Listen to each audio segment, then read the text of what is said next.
Hello, everyone. Blue Star Saber here with Manga reader. and we are discussing once again My Hero Academia. But not just one, not two, not three, 4 chapters again. Ooh. Granted, I know. I swear we wouldn't do this again because I like to try and keep up with the Fizz translations. But, well, to be fair, one of these chapters feels like half a chapter anyway. But Yeah.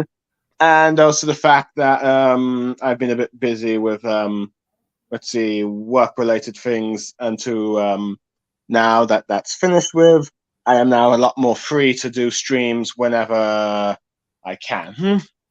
Woo!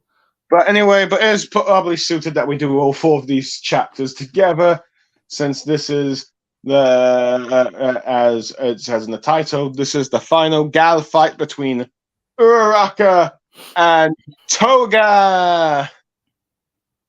Toga. Woo. Yeah, let's see. After about a couple of skirmishes, at least 2 or 3, I guess. I don't know. It depends if you count the one at the beginning with Deku involved the fight a bit as a separate fight. Let's see. Uraraka and Toga have had a long sort of rivalry or arch enemy kind of thing throughout the story, and now let's see, the two are finally about to have their differences clash and all that stuff here. Let's see. Is it going to live up to its hype, or was it too long, or did OA take too long to have this fight happen? Who knows? We won't. But yeah, I will probably say, people, LuckyChi may end up joining us later. I mean, he said he will, but at the moment, we're just starting without him. Yeah, may or may not. We don't know. But yeah. So at the very least, but yeah. Now, granted, I do know that the early translations of chapter 395 are out, but you know me, I like to wait until the Viz translations come out. So it'll only be 2 days from now, but yeah.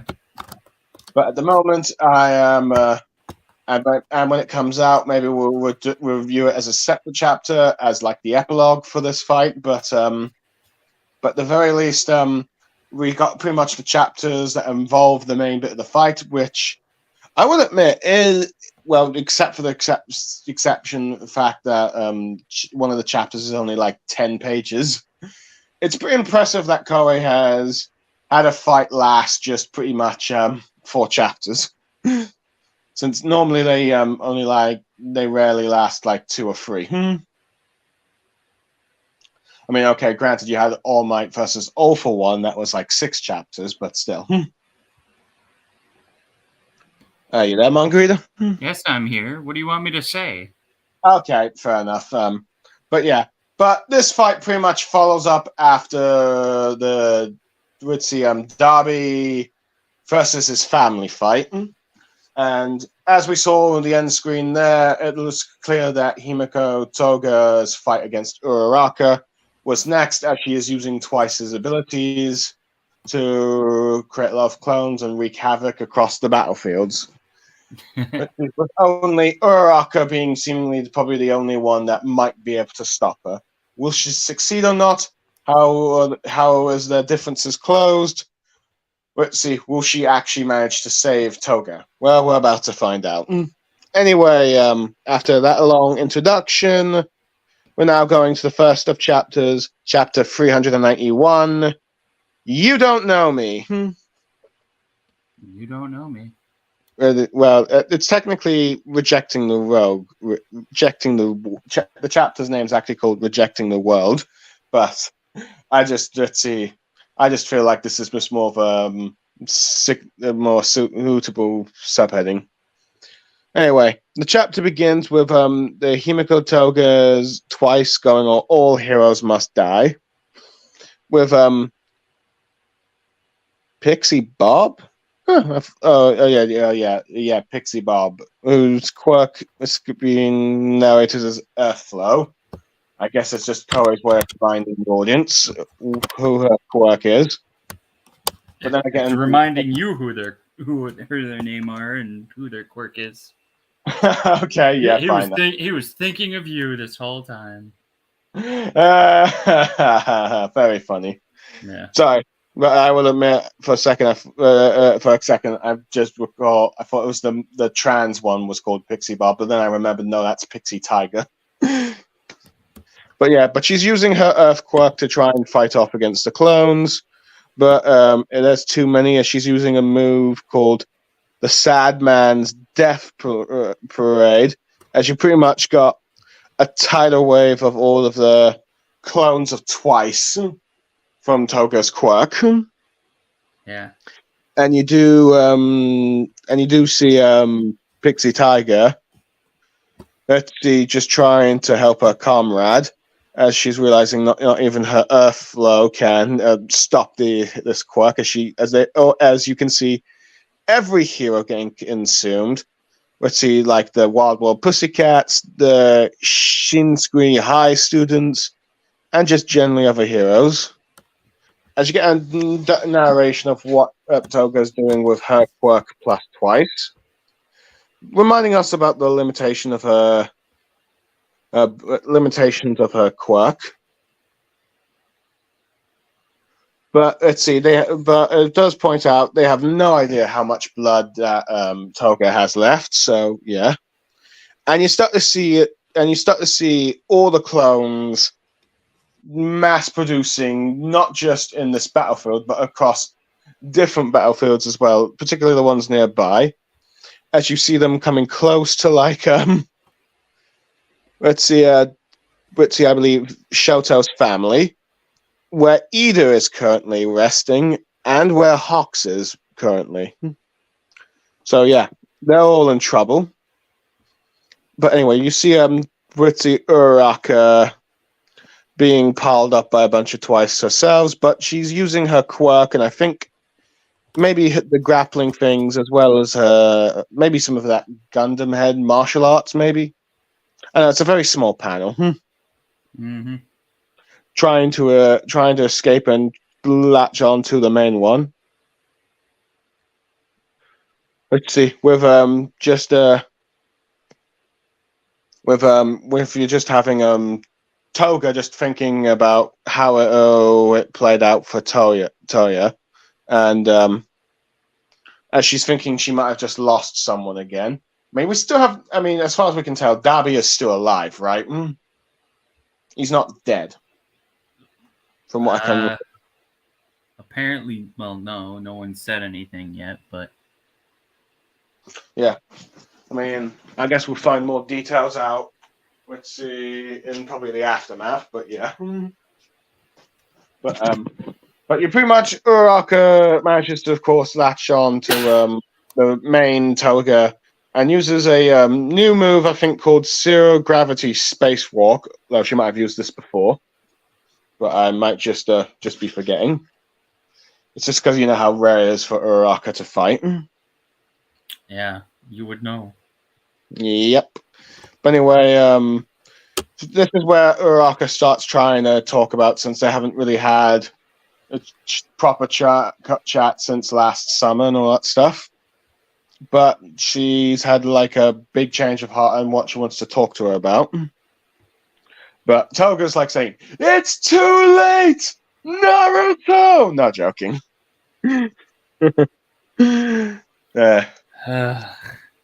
Yeah, I'm the one that had to hear that.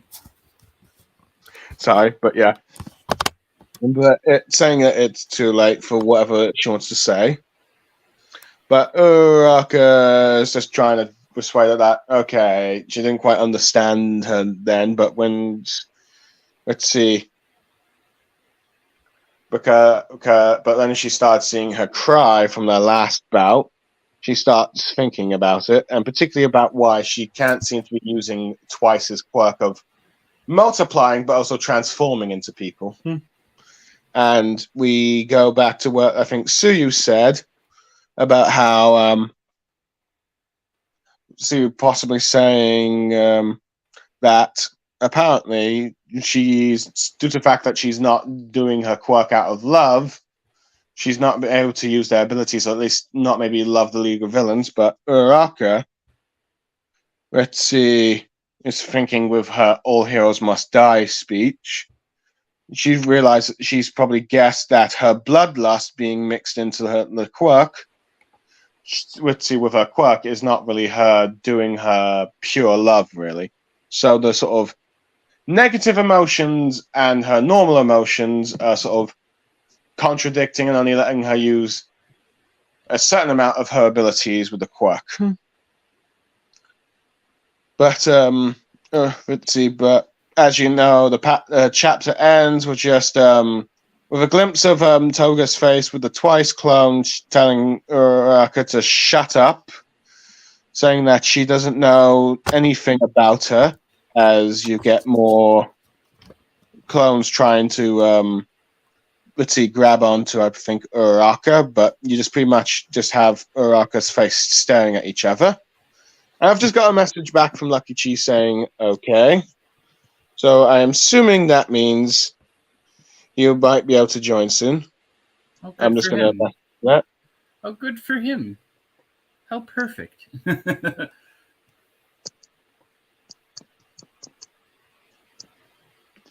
So I'm just going to message him that. But yeah, let me just get back to the stream just before it refreshes. But yeah, but that pretty much ends the first chapter. So, Manga, what do you make of this one chapter? What do I make of this? I feel like I've read this like 7 times already. I don't remember not doing it, but then I guess we never did do it. So yeah. What's funny is I guess this chapter more or less sets up what the next 3 chapters are going to be doing. So yeah, it feels like a prologue, pretty much. Well, yeah, we'll get into that eventually. But as for what this is, it's, I don't know, it's just still a continuation of what this whole situation has been. It's just Toga using Twice's quirk. Yeah, which I have to admit, it's impressive just how many clones she's managed to make of her Twice. It kind of makes sense, but yeah. Yeah, I definitely say Twice's cloning ability is much more powerful than Naruto's shadow clones, and I don't think even he's ever been able to make this many numbers. Which is saying something, since, you know, right. Naruto is arguably the most famous, let's see, manga character that can multiply himself. Yeah. But yeah, but I do kind of like the scale of just saying about how dangerous her ability is, and just seeing, let's see, heroes just being consumed by the mere numbers. And let's see, like you saw of the Wild Pussycats.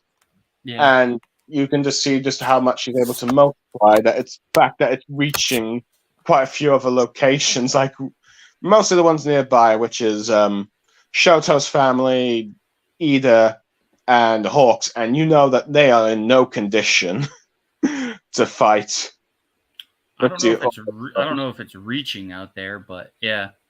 I think they're just showing what what's occurring. Maybe it is reaching out there. I don't know, because it looks like they're gearing up for it. But yeah, which let's see, if they're getting close to Hawks, well, he's going to be in trouble, since, well, he's the one that killed Twice. Yeah, he's got nothing. I thought the more it looks like it, I don't think they are. I think they just hear it going on and they're like, "Oh shit, maybe we gotta gear up for it." But who knows? I've just got a respond by LuckyChi saying yellow. I think he's just teasing me.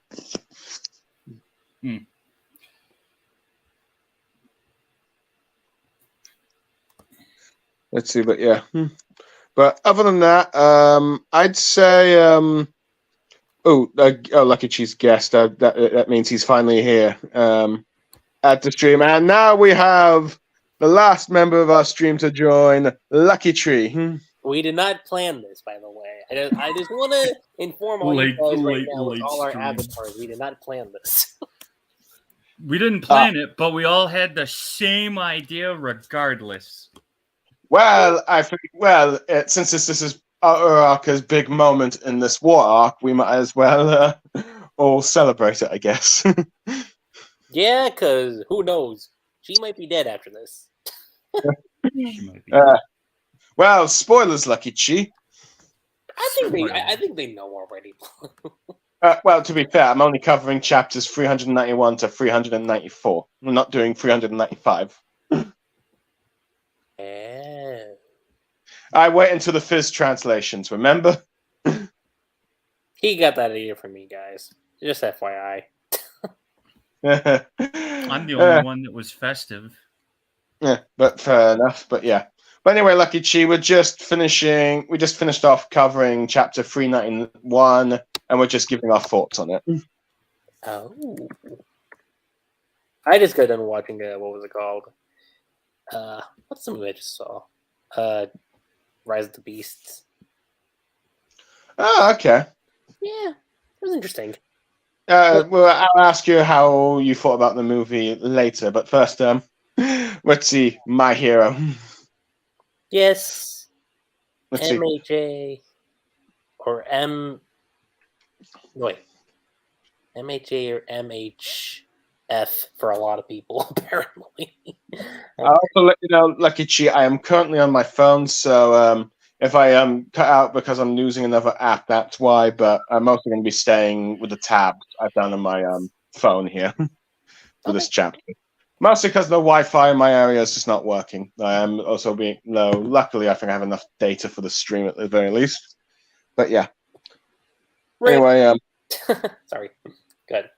So yeah. So what are your thoughts on like the chapter? We're just mostly talking about the scale of Toga's cloning ability. It's impressive. I'll say that. That's really impressive. Yeah. Honestly, I'm starting to think that if you just had a battle between Naruto and his clones and against Twice or even Toga with like twice his ability, you'd probably have Toga or Twice winning. That's debatable. Which is ironic because Naruto's supposed to be the most famous clone user in the manga.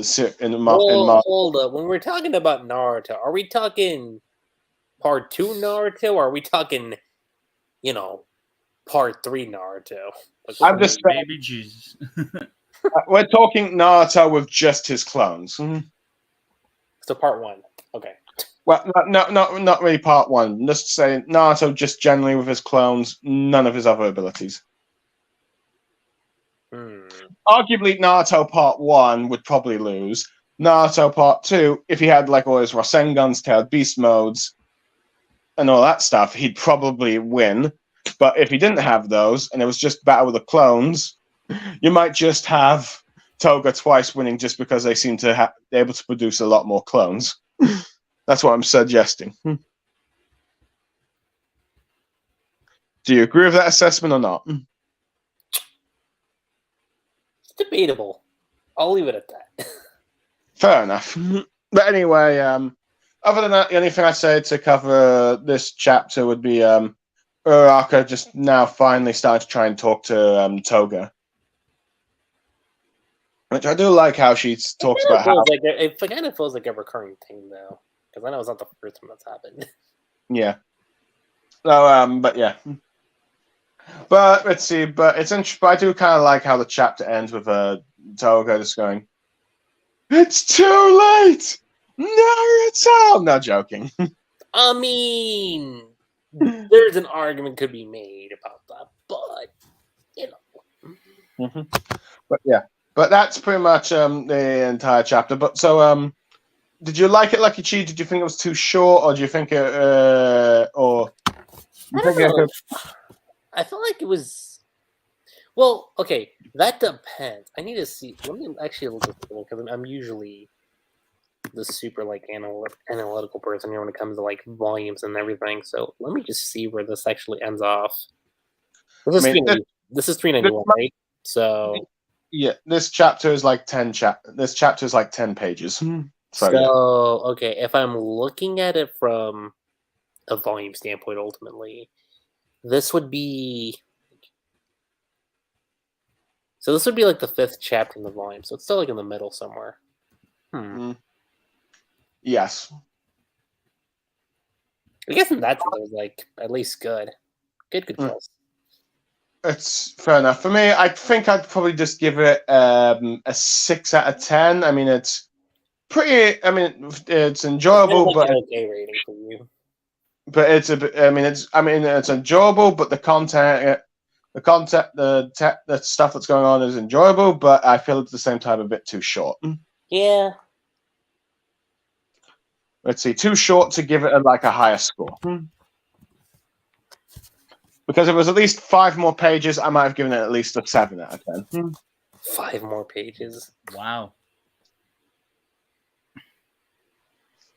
Well, you heard it here, folks. All you needed for Blue was 5 extra pages. Well, 5 extra pages with stuff going down. In some ways, I do kind of feel like perhaps maybe Koei should have just put 2 chapters. Let's see, this chapter next with the next one together, and we would have gotten a much longer, a much more full-on chapter. But yeah. What about you, Margarita? A full-on chapter, huh? This was what? This you said this was only 10 pages. You actually counted on it? Yeah, I counted. Damn. You actually counted.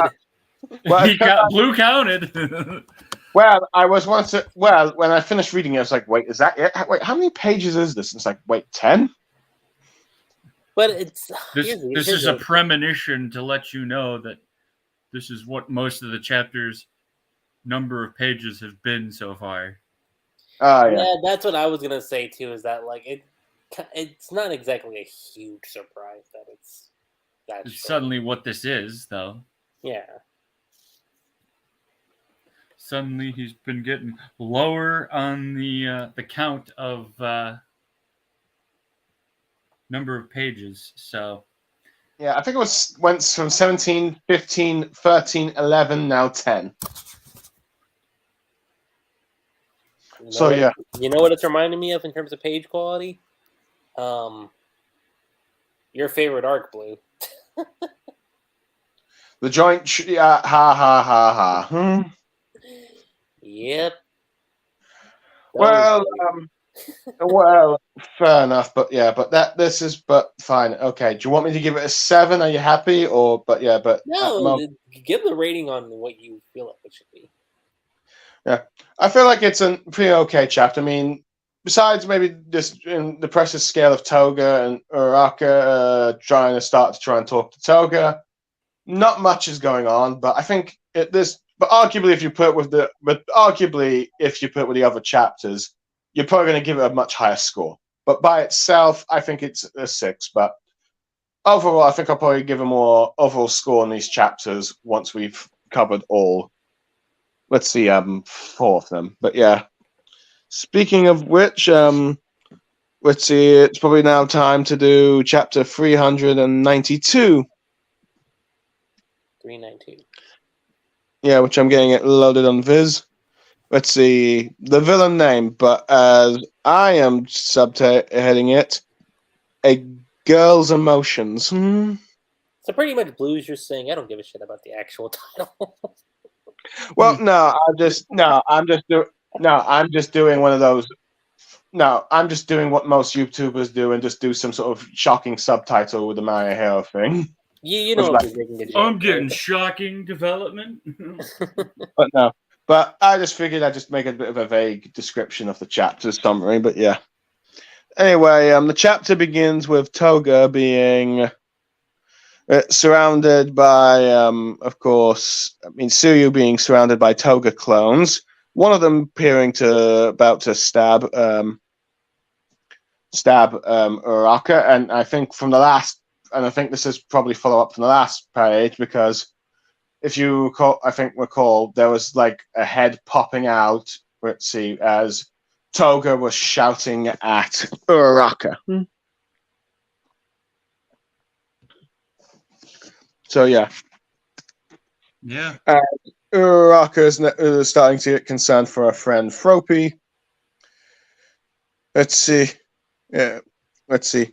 As she's trying to save her, but you have Suyu just thinking about how she got hurt back on Okatu Island. She can invade this mob. So yeah, but she's pretty much restrained. Though she can't do anything to help in this fight, so it's clear, I think, in this bit that this is going to just be a clear Uraraka versus Toga fight with no assistance from Suyu, which I suppose, depending on how you feel, you might enjoy because, well, it might be for the better, so you can focus more on Uraraka's character. But yeah, let's see. You pretty much have Toga just shouting about how Uraraka has it easy since she gets to follow all the rules and she was able to live a perfect life pretty much. And we sort of cut back to a flashback as it looks like Toga is about to try and stab Suyu. Where we go back to her house where it seems that we see Toga probably being smacked by her father, from what I can tell, after showing the dead bird, and then accusing her of killing the bird and smiling about it. But she said the bird just fell from the yard, but we just pretty much see the bird just lying there as a corpse thing. And then we cut to her being... seems to be some sort of therapist saying how she's going to be, how this seems to be the parents trying to reform her so she can be normal in their eyes. As she thinks back to that moment. As apparently you're hearing about the words about how the therapist saying about how certain children with powerful quirks become deviants. So let's see. No, this might be the parents talking. I don't know. It's either the therapist or the parents just saying, "Oh, we'll fix her" and all that stuff. And then you see her much older, well, at least seemingly much older, looking around, everyone seemingly smiling, holding hands, like with a couple, or a dog licking his master. But you pretty much have just words about insulting about how Toga's just a freak and she just can't seem to act normal and all that stuff. But yeah, but you can just see, but as Toga's just pretty much watching everyone smiling and being happy, she's just wondering what is wrong with her. And then apparently the next page reveals that apparently Toga tried to drink someone's blood. I'm not sure if this is the same boy that looks like Deku that she had a crush on. Let's see. So, but she tries to explain that the friend just got hurt, so it's just trying to suck it with a just sucking the ouchie. I think that's what the translations go, but I think in some translations it might have been she was trying to do a hickey or something. But the parents are pretty much saying that's not her normal behave. But let's see, Toga doesn't quite understand what it means to be normal and what they're trying to say what is normal. But she starts questioning why can't anyone else just let's see, why does nobody else suck blood like her? And it seems that the parents have just a breakdown of just her just crying and just asking these questions, thinking that there's no hope for this girl. And just think she's just some rotten monster boar or inhuman, and you can just see it's just breaking Toga down. And then you see that member of the Meta Liberation Army, that reporter she killed. I've forgotten her name, to be honest. Do you remember the name? Everyone's forgotten. I don't know. I forgot to. Yeah. I suppose that just kind of shows the impact, what little impact she had as a character. I can tell you what arc she was in, but as far as names go, yeah. I'm just gonna type in Meta Liberation Army, and I'm just gonna look for a name there. Let's here we go. Oh yeah, Curious. Yes. Let's see. But pretty much Curious's words, Ururaka Toga is just hearing Curious's words again about creating a mask on herself, showing that Curious's words still seem to have effect on Toga. As she now as Uraraka is able to pull her with her grip thing, at least preventing her from killing Tsuyu. But you've got Toga just doing the villain thing of screaming the hero's name, or at least her actual name, Uraraka! As you see Tsuyu falling, but you've got I believe, Jiro, trying to grab Tsuyu, but you've got Kami Woods arriving with the actual Tsuyu, warning Jiro that that's not her, as she looks away, and then next time when she turns around, she sees the fake Tsuyu with a creepy creepy face, trying to open wide her mouth, trying to seemingly bite Jiro. So telling her that's Toga, as we're now starting to see that Toga is now starting to be able to transform or use twice his abilities to transform into other heroes. As you got quite a few of Tsuyu and Jiro's doing these sort of like creepy faces, as they're saying, all heroes must die. As it's revealed that some of those doubles have seemed to have swallowed drops of blood, allowing for her to transform into them at the very least. With Jiro realizing that she even got her due to the result of the loss of her ear. As one of them comments that no one can, as I think Kami Woods comments that no one's able to take on this horde, regardless of who teams up with who, I think. But they're pretty much all being surrounded by the tsunami of Toga Twices. As they comment, they have no way of stopping her. As you just keep hearing the words, all heroes must die from the clones. You've got Tsuyu trying to talk to Toga, saying that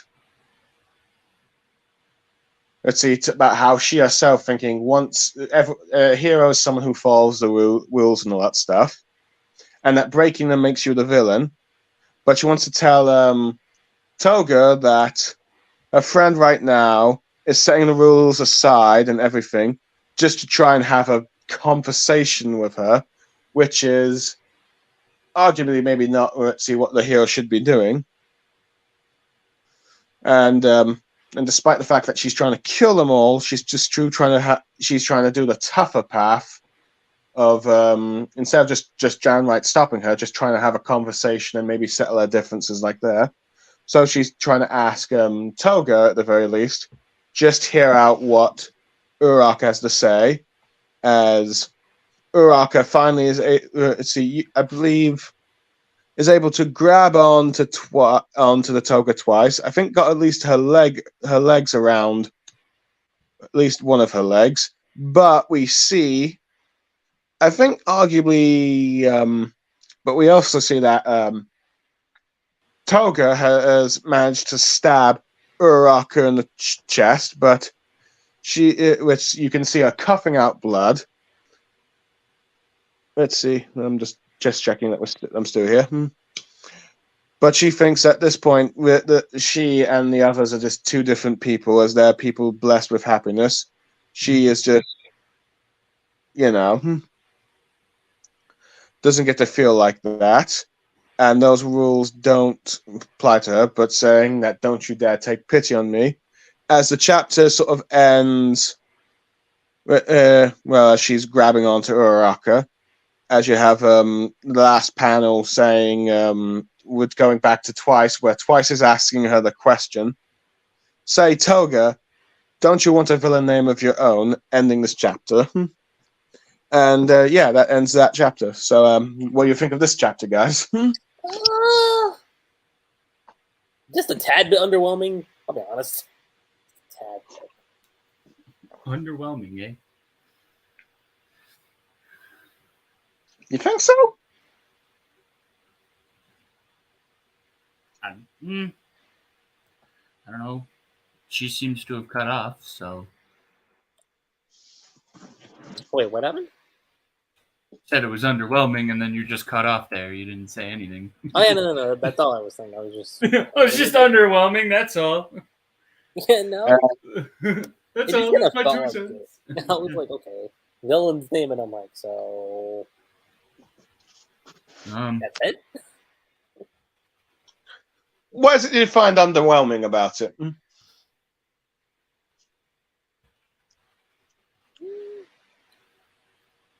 No, like just what's it called? Like the whole chapter title is called like the villain name. I mean, like, I get the whole premise behind the chapter and everything, but You was expecting her to announce her villain name or something. that's kind of what I thought. And when I was going through I mean, look, the content is still good. It's just when you're calling it villain name, you're kind of thinking, okay, like you're gonna get something. Let's see. She's announcing her long-awaited villain name. Instead, it's a question. Yeah. More so just that than anything. Fair enough. Well, I have to admit, I definitely say I think I do like how Koei is able to do those facial expressions with just with like the Toga Twice clones as she's transforming, I guess. That is pretty cool. I mean, I never imagined Suryu's face looking quite so creepy and intimidating. Yeah. Oh, yeah. Sue. So, in many ways, I guess it kind of shows that if Suyu ever became a villain, is she has the face for it, I guess, to be intimidating, to be scary. But yeah, but I think it's kind of like but the way I think this way that it looked like with that face is like she was about to bite off Jiro's head or something, which is pretty dark. I mean, at least that seems to be the implication of what she was about to do. I could be wrong in this account. I don't know. No, granted, I do like that you have Suryu just trying to talk to Toga, saying that, okay, let's see, because Suryu's more of the one that would follow by the rules, and we've seen that before when she tells the others that it's best not to go after trying to save Bakugo, and pointing out that Bakugo probably wouldn't like being saved. It's more like emphasis of her character. It's like, let's see, she's one of the more heroes that probably follow the rules. But I do like how, let's see, she understands her friend Uraraka is taking the hard path and trying to talk with Toga and all that stuff, rather than just do what any other hero would do and just defeat the villain and arrest her. Now, whether or not you think having a chat with Toga is the right thing or not, really depends, I guess. But at the very least, I can kind of sympathize with the way she's been treated, because clearly we see in the flashback, her parents were just no way supportive of her at all, and they just found her like a problem child, and they had no idea on how to handle her. No idea, huh? Yeah, they just thought that, oh, she's just they seemed at first, they just need to get her, they just need to fix her, they just need to get her to act normal. But when she keeps questioning it, it's like, there's no hope saving this child. She's a freak, if you will. And you can clearly tell that this had such the way you see Toga crying, it's just had such an effect on her. Yeah. Now, arguably, anyone drinking people's blood, that would probably creep out anyone. I mean, if that was happening in real life, there's no way society would accept that. But clearly, the help they were trying to get her just wasn't what she needed. But yeah. So there's that. But I think the most interesting plot point of this chapter is the fact that we see Uraraka being stabbed by Toga. I feel like I saw this yesterday, and it probably did because I probably read it. But I was just thinking, when I saw it, I'm like, someone's going to be disappointed in the Skype chat. Yeah. You mean me or LuckyChi? I definitely mean you, Blue. I wasn't sure I was disappointed, to be honest. Granted, I might have actually forgotten that plot point. That's a kill shot right there, man. It is. It's a legit kill shot. Well, to be honest, let's see. That's the stomach line. That's the stomach, sir. That's acid going on in there. I'm aware. Yeah, I'm not. Yeah, I know I've gone on about this war arc lacking deaths, but I'm pretty certain that Uraraka's not going to die. Are you sure? I mean, don't forget what Koei said. He says he's not opposed to doing dark endings. He's opposed. Okay, I'm aware, and but this was probably something that we'll probably talk when we get to do 395 next week or something. 395. Yeah. 395. But I definitely say with the number of chapters this fight has taken place, I am certain that we're not ending on chapter 400 now. Don't say that right now, because you never know. It could be this upcoming weekend, and it's like, oh yeah, by the way, guys, the countdown begins. Yeah, I'll address this more later, but I definitely will admit I do like that there seems to. I do feel like even though I kind of forgot about the fact that she got stabbed, I do feel like I do like how it becomes a plot point later on during the chapters. But I've definitely said that this chapter is mostly. But I do kind of like how during this battle, the fact that many of the heroes have a bit of blood loss. Any blood that's spilt, Toga, if she just gets one of her clones just able to get a taste sample of it, they're able to transform into the heroes. I do like the example they use is Jiro having her ear blown off by All for One. Ooh, damn. So yeah. I was gonna say, I think the only difference in terms of that is she just doesn't get the equipment that they're wearing. Yeah.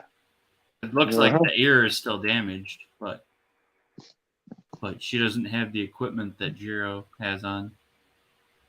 Yeah, I will admit that is true.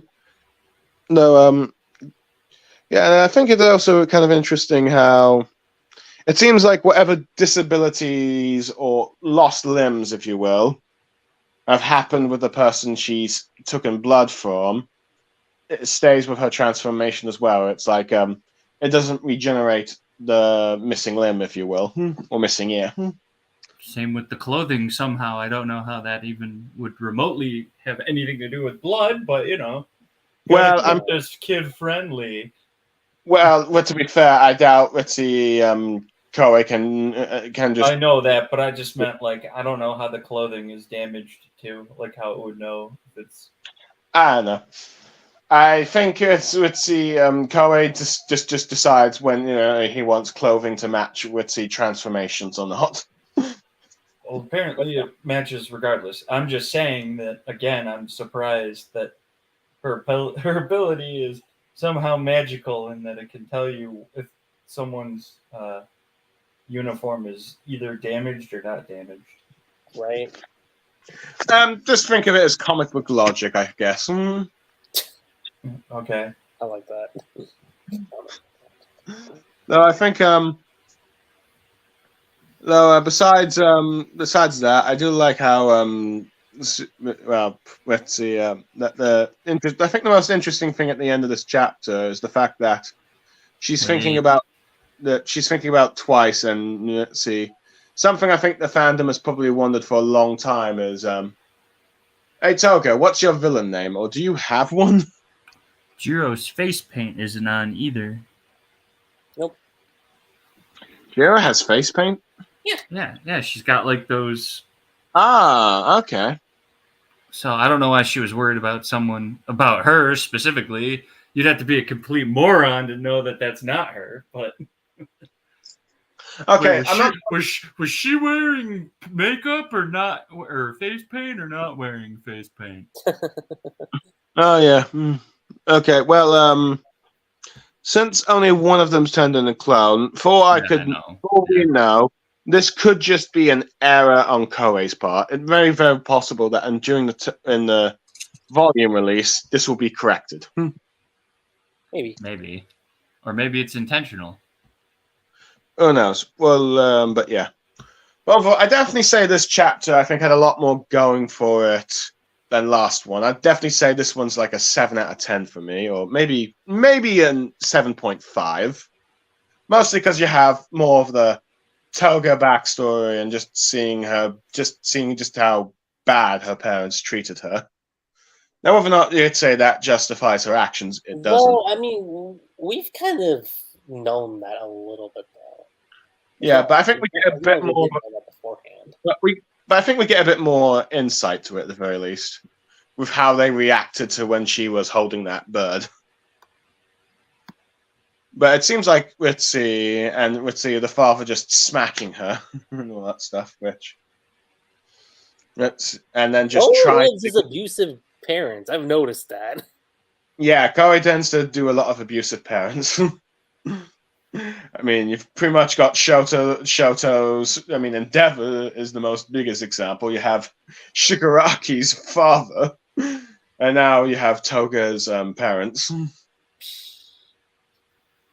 But then again, abusive parents is often a way to make a tragic backstory. So, yeah. Tragic backstory. My parents don't understand me. Mm-hmm. Pretty much. Which, to be fair, I think that's probably how most teenagers probably think when it comes to their parents. So angsty. No one knows how I feel on the inside.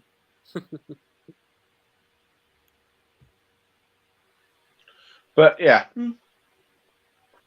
But I'd definitely say it was interesting just seeing just how, after the parents try to get her to be reformed, therapy and all that stuff, but she gets questioning how come she's not allowed to be happy the way she can, and the parents just having no answers except for she's a freak. Not really doing that. So yeah, I definitely liked Suyo just trying to ease in Toga to try and just listen to what Uraraka has to say, because she's taking a much more difficult path and just trying to talk to you rather than what most other heroes do. And then, of course, a tease of the twice asking Toga what her villain name is. So, yeah. I'm not sure if you guys want to score this chapter or wait to the end, but yeah, that's why I'm just giving this chapter by itself. I'm going to give it an OK+. Is that a 7 or something for you, or a 6? That's a 6. Okay. That's a 6. How about you, Margarita? I don't know. 7. Okay. So I think an overall average around 7 with our scores. Anyway, with that said, we're now going to head off to the Let's see. 693? Oh, not 693. Yeah. Yeah. Okay, so I might have made a mistake. I've made a snake with the numbering because I put 393 during that, but I was reviewing 392, and that was I actually did a more accurate subtitle for that. It's like, what is her villain name? So yeah, wrong heading. I'm just damn it, silly me. Sorry. Boo. Well, but Boo. yeah. Let's see, 393, which is a girl's ego, but I've put that as a girl's emotions. But yeah, LuckyChi, you're right. I should have put it was what's her villain's name. But yeah. But anyway, getting back to 393. Let's see. So arguably, let's see. Any viewer should probably ignore the subheadings. At the very least, but yeah, but 393, a girl's ego, but which follows up from the beginning of the last flashback with twice asking about the name, with Compress also asking, as Spinner talks about how her and Shigaraki are arguably the only ones that don't have a villain's name. Your boy Shigaraki doesn't have a villain's name, LuckyChi. Oh, well. Let's see. As you got the funny twice going back and forth. Say your name, don't say it. But Toga doesn't really want to say. But the others going like, come on, have a name. It's a bit of class, and you have Spinner and twice trying to come up with names. Let's see. Toga, Spinner going like Vampiress Carmelera. Let's see. Twice doing some very bad ones, going suck and licking, and she's just like, no. When I read it, it sounded like lick a tongue. That's what it spoke. Oh yeah, you're right, lick a tongue. So yeah, the Pokemon. Does Pokemon exist in My Hero Academia? I'm pretty sure there are references to it. Pretty sure. Okay. I think. I don't know. I could be wrong about that. Yeah.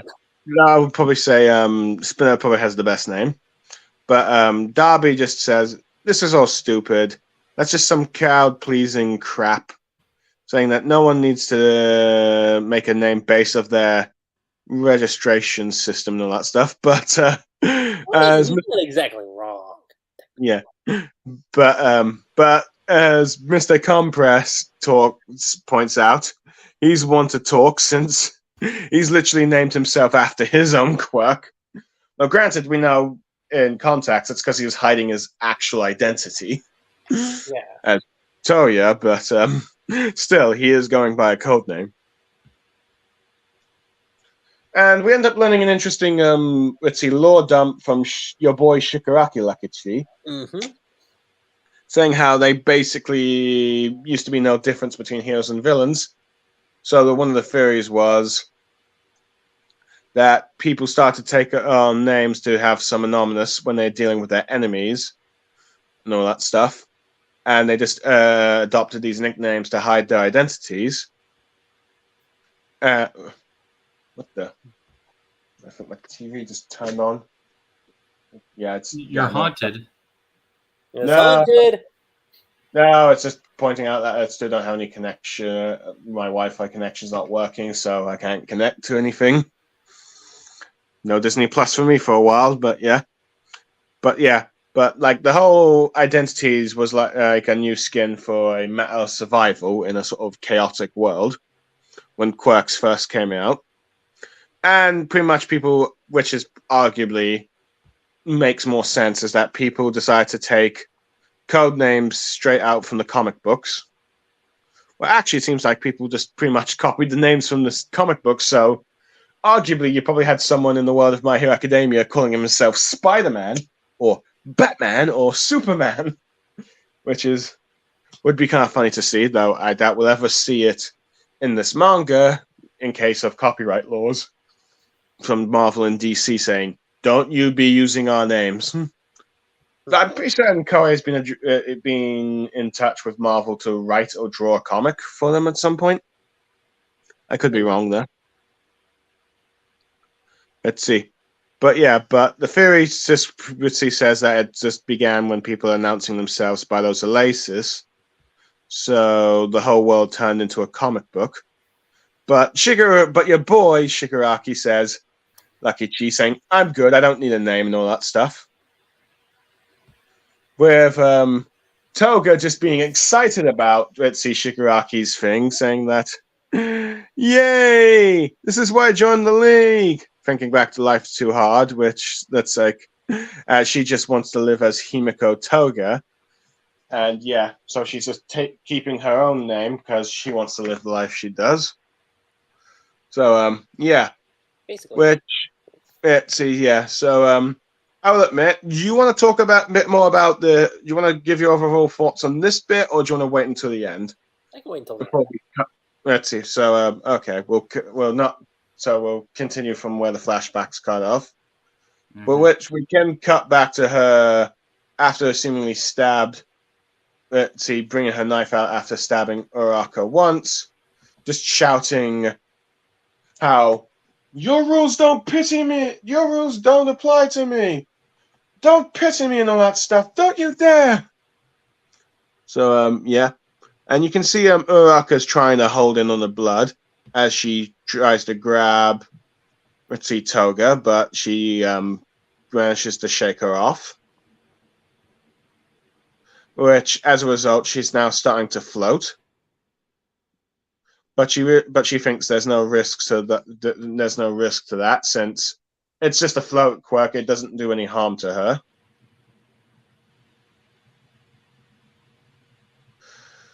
And but that's what she's thinking. But then she just goes on like, "Do you think you know the right things to say to me? You're just gonna toss me in a cage on death row after this anyway." But or just kill her outright, just like they did to Jin, or twice, if you will. And she just declares that it's a win or lose situation, live or die, winner takes all, survival of the fittest, all-out survival match. Thinking there's no going back after this fight. But we start to see that the twice transformation around her head is just pretty weared off, and you're now seeing Toga's full-on face. With like Uraraka saying, "I'm not just saying that would seem to be that would normally be the case," but she's just saying that Uraraka's just going to her ego, and her just pointing out that it's just pretty much them both going at it with each other's egos,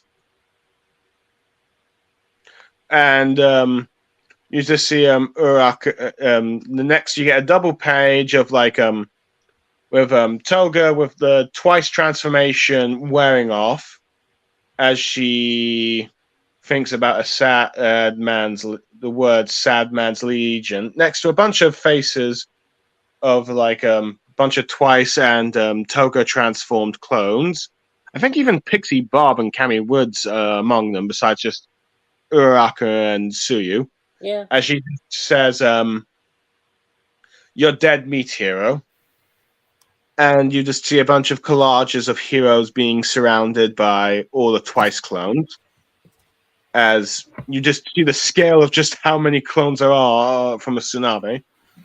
With one of the reporters saying that, talking about how it's telling the audience, "Have you ever seen such a thing?" As she then starts quoting the Quark Doomsday Theory from like that doctor, if you will. All for One's doctor, saying that then they're growing strong and so there's no hope of controlling them. Saying that, LuckyChi, are you something wrong with you? Are you moving or something? I'm not moving. Who's doing anything? No, I just heard some noise in the background. That's weird. No one's moving anything. Nope. Okay, fine. Okay, I'm still hearing it. You're still hearing it? Yeah. Who's gone crazy, folks? No, I've not gone crazy. I am pretty certain I'm hearing background noises, but never mind. Let's see. But anyway, let's see. She talks about how the whispers of the Doomsday Theory, but it seems like she's saying that given what's happening with Toga right now, it seems that doomsday is actually here today due to one girl's emotions transforming the very world, which maybe that's a bit of a large scope, maybe that's a bit of a stretch, but at the very least, it's engulfing the entire cities at the very least. As Toga charging towards Uraraka with an army of her clones, many of them transformed, as she's telling her clones to crush Uraraka, but you see Uraraka using the gunhead martial arts to fight them off, or at least touch them all, and they all start to float. Let's see. They think that there's no damage done to them because they're just floating. But Uraraka points out that that's the whole point of her quirk, because zero gravity isn't the power for hurting people. Which this just causes Toga to remember what Uraraka said the last time, saying how she would never feel happy about using her quirk to drop someone out of the sky, which just seems to anger her more. And she's just thinking that, oh, it's just the whole ego, huh?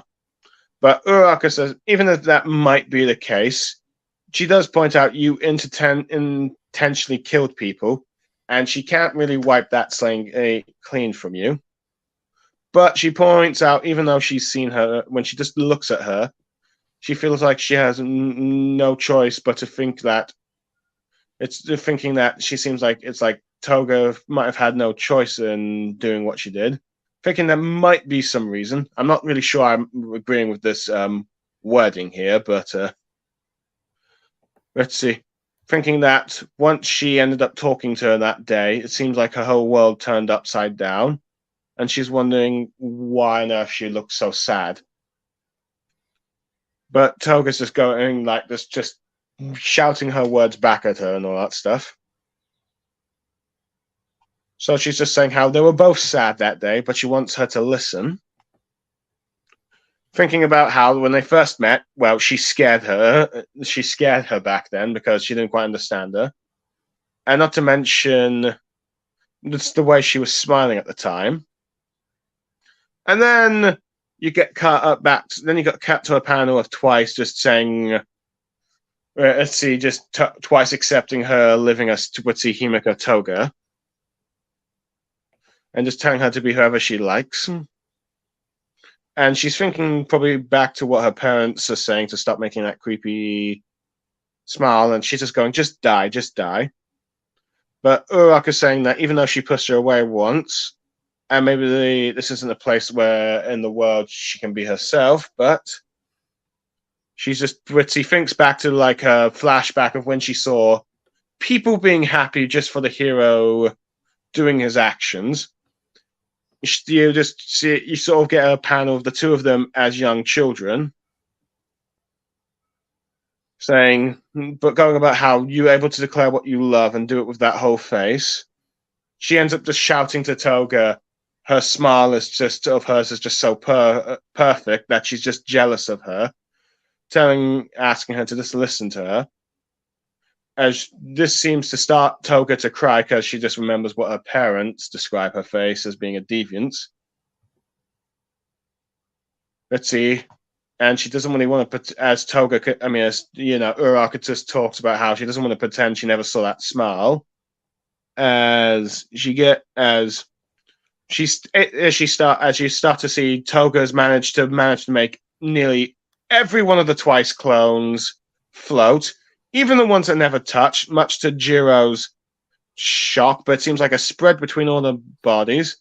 As the reporter talks about this one girl, maybe now aiming at Uraraka, perhaps, saying, as she just talks to Toga with the last few words, saying that she can't erase all her crimes or prove everything she's done, and she just says, but if any part of Toga still feels like talking to her, let's see, she can have a lifetime's worth of her blood to do so, saying that let's have that chat about romance, as the last panel is as a young Uraraka offering her arm to give some of her blood to the crying Toga, ending this chapter. So, guys, what do you make of this chapter? My God. I thought it was great, honestly. Yeah, I think it's so far the best out of the 3 chapters we've reviewed so far. Now, I mean, look, that being said, I mean, the day 393 came out and you got to, like, that panel spread, or whatever you call, with Ochiko, it's like left and right. That's all I'm going to say. I take it from the reactions, I take it. Yep. Can you describe the reactions? Was it the controversy of her quirk ability or the controversy about her, let's talk about romance? The romance chatting. Like, okay, like, I got the context behind it. I have no issue with it. But from what I noticed, a lot of people, I saw a lot of people going like, see, this is why my hero fell off. Because of, horny stuff like this. I'm like, I don't know. Well, to be honest, this is just following up from what they had with the last time when they had a fight. Yeah. Because Toga wanted to talk about romance. Basically. Uraraka wasn't really willing to listen at the time.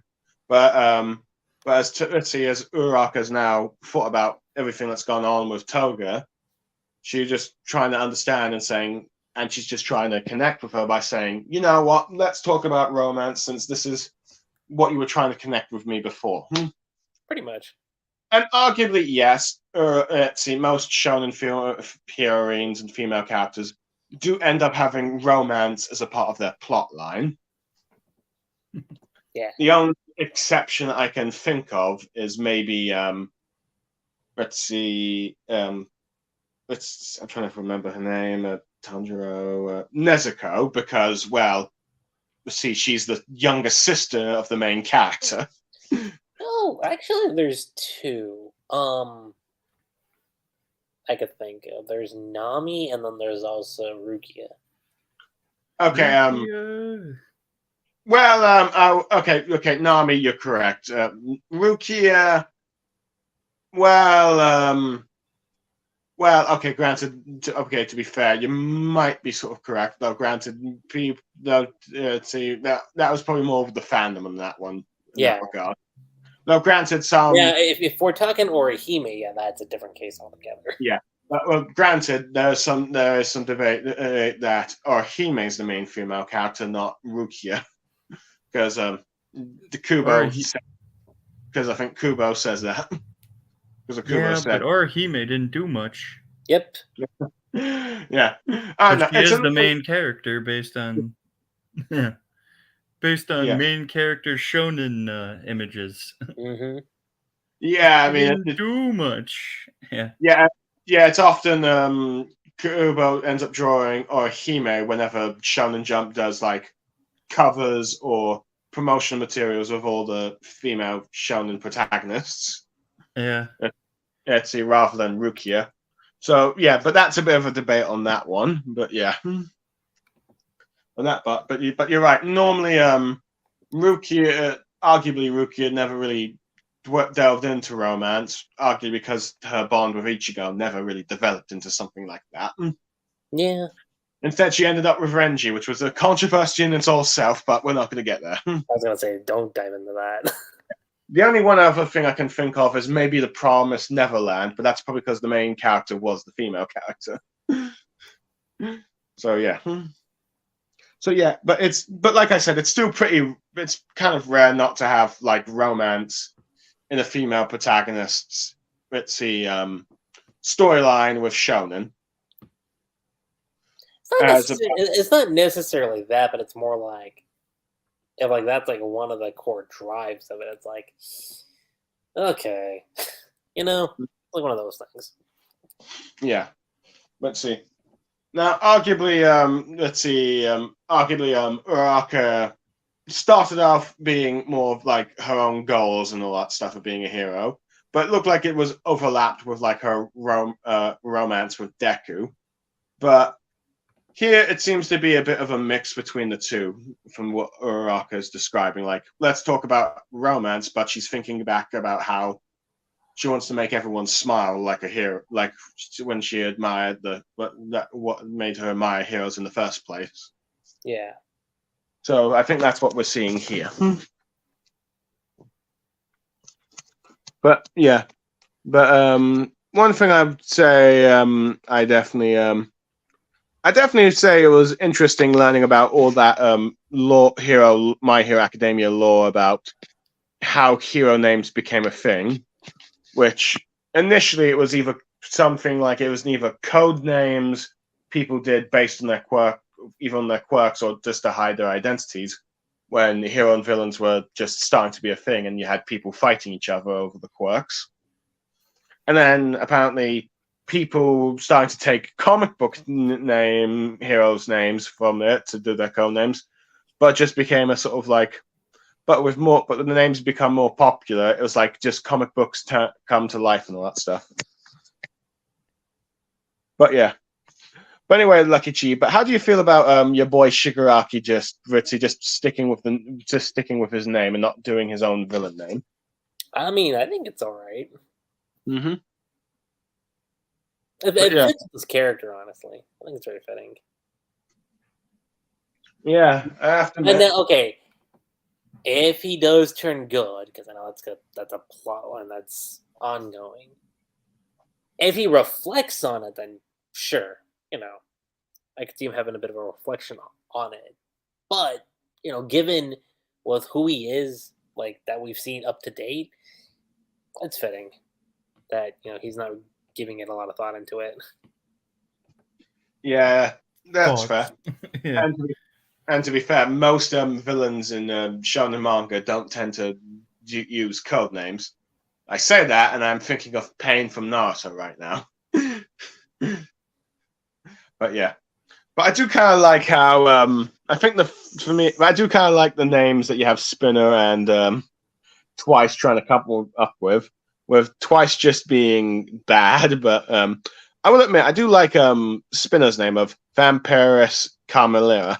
That I did think was actually a cool name. I'm like, you know what? If that was going to be her name, it works. So yeah. Though I do like how Mr. Compress points out the double standards of when Darby says you don't need a hero name and all that stuff. When he it's just one, yeah. Hypocrite. Yeah. Which, like I said earlier, it's mostly just due to the fact he was hiding his identity until after. Which does make me wonder if he just completely abandoned the name Darby once he just revealed his identity to his father and then to the rest of the world.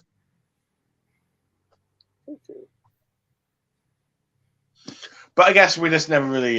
But I guess that was just never really a Koei's priority when dealing with the Todoroki family drama, which is fair.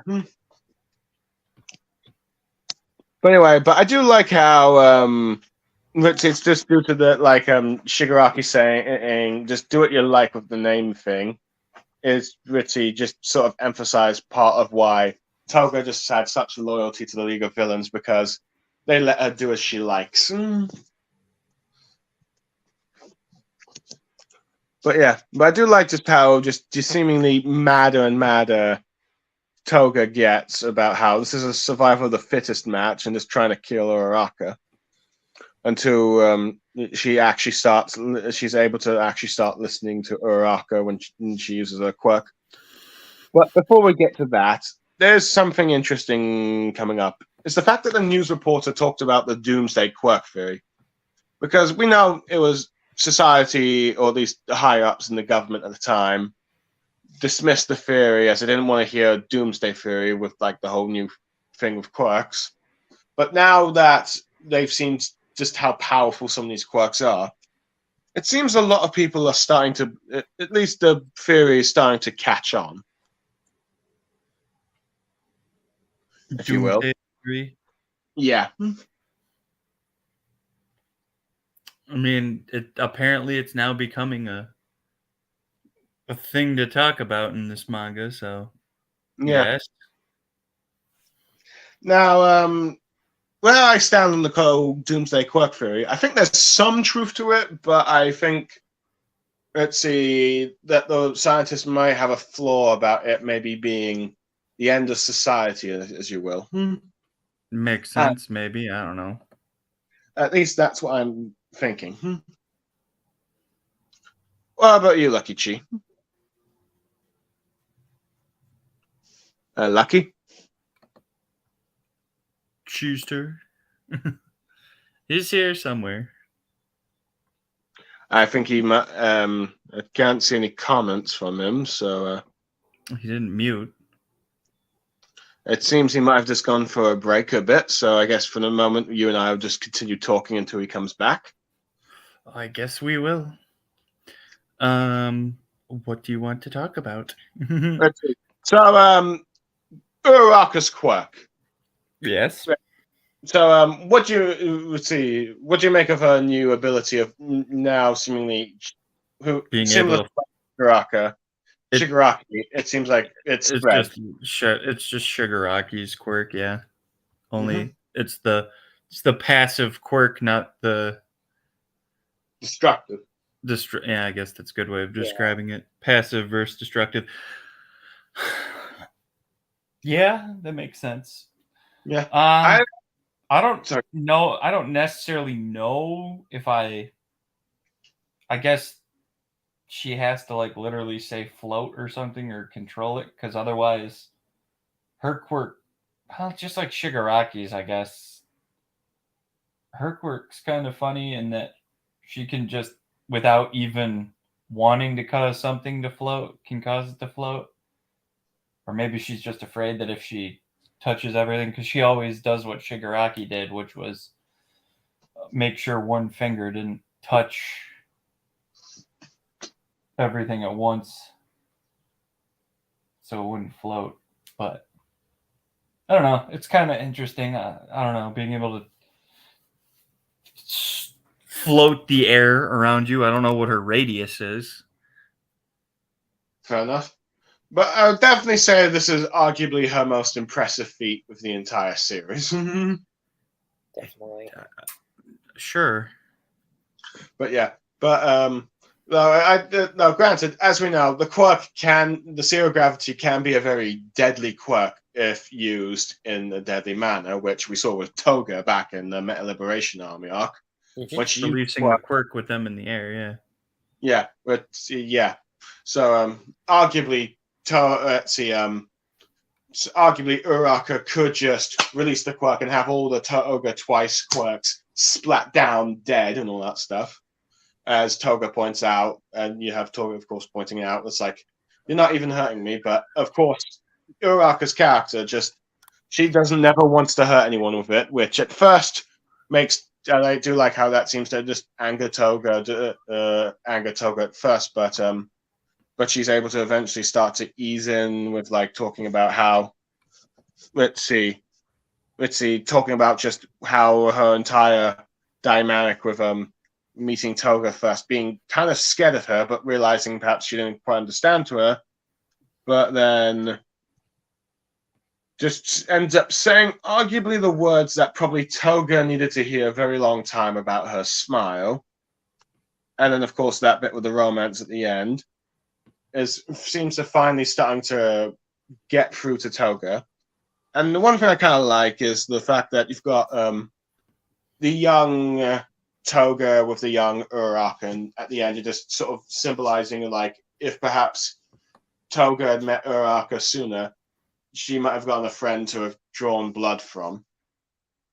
So yeah, someone offering their blood for her and all that stuff. So yeah, I don't know. What do you guys think of it? Yeah, I like it. Mm-hmm. Anything else you want to say, or do you want to move on to the next chapter? Like, okay, it's a nice parallel, I'll say, to like Deku and Tomura. It's like that.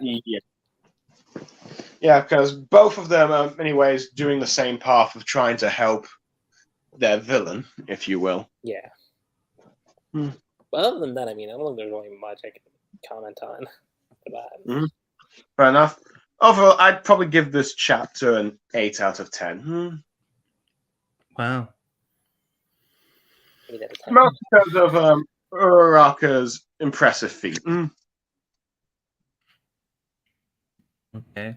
I'd still maybe just go another 7. It's just literally every chapter has been pretty much the same. It's just prolonged discussion. Fair enough. But yeah. Fair enough. So with that said, have you given a score, LuckyChi? Yeah, I said it was I think about a great. Like a great chapter for the most part. Okay. So you're probably also an 8 as well. Yeah. Anyway, we're now going to do chapter 394. It's officially titled let's see, Uraraka versus Toga. Yeah, Well, Uraraka versus Himiko Toga. Yeah. But I've called it the cutest smile in the world. Mostly because I've already done the whole subheading as, let's see, Uraraka versus Toga, the final gal fight. Anyway, before we get to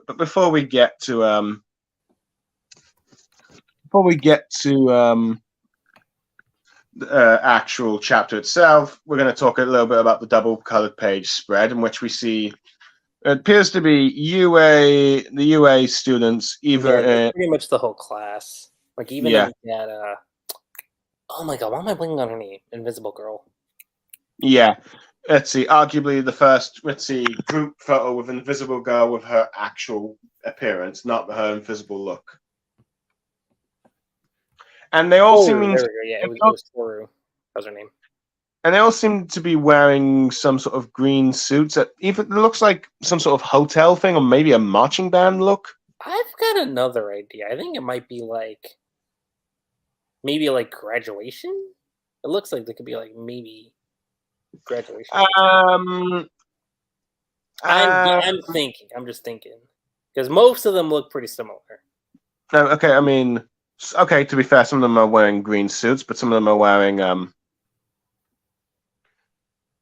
some sort of let's see, green uniforms. I see from some guys from a hotel room would wear.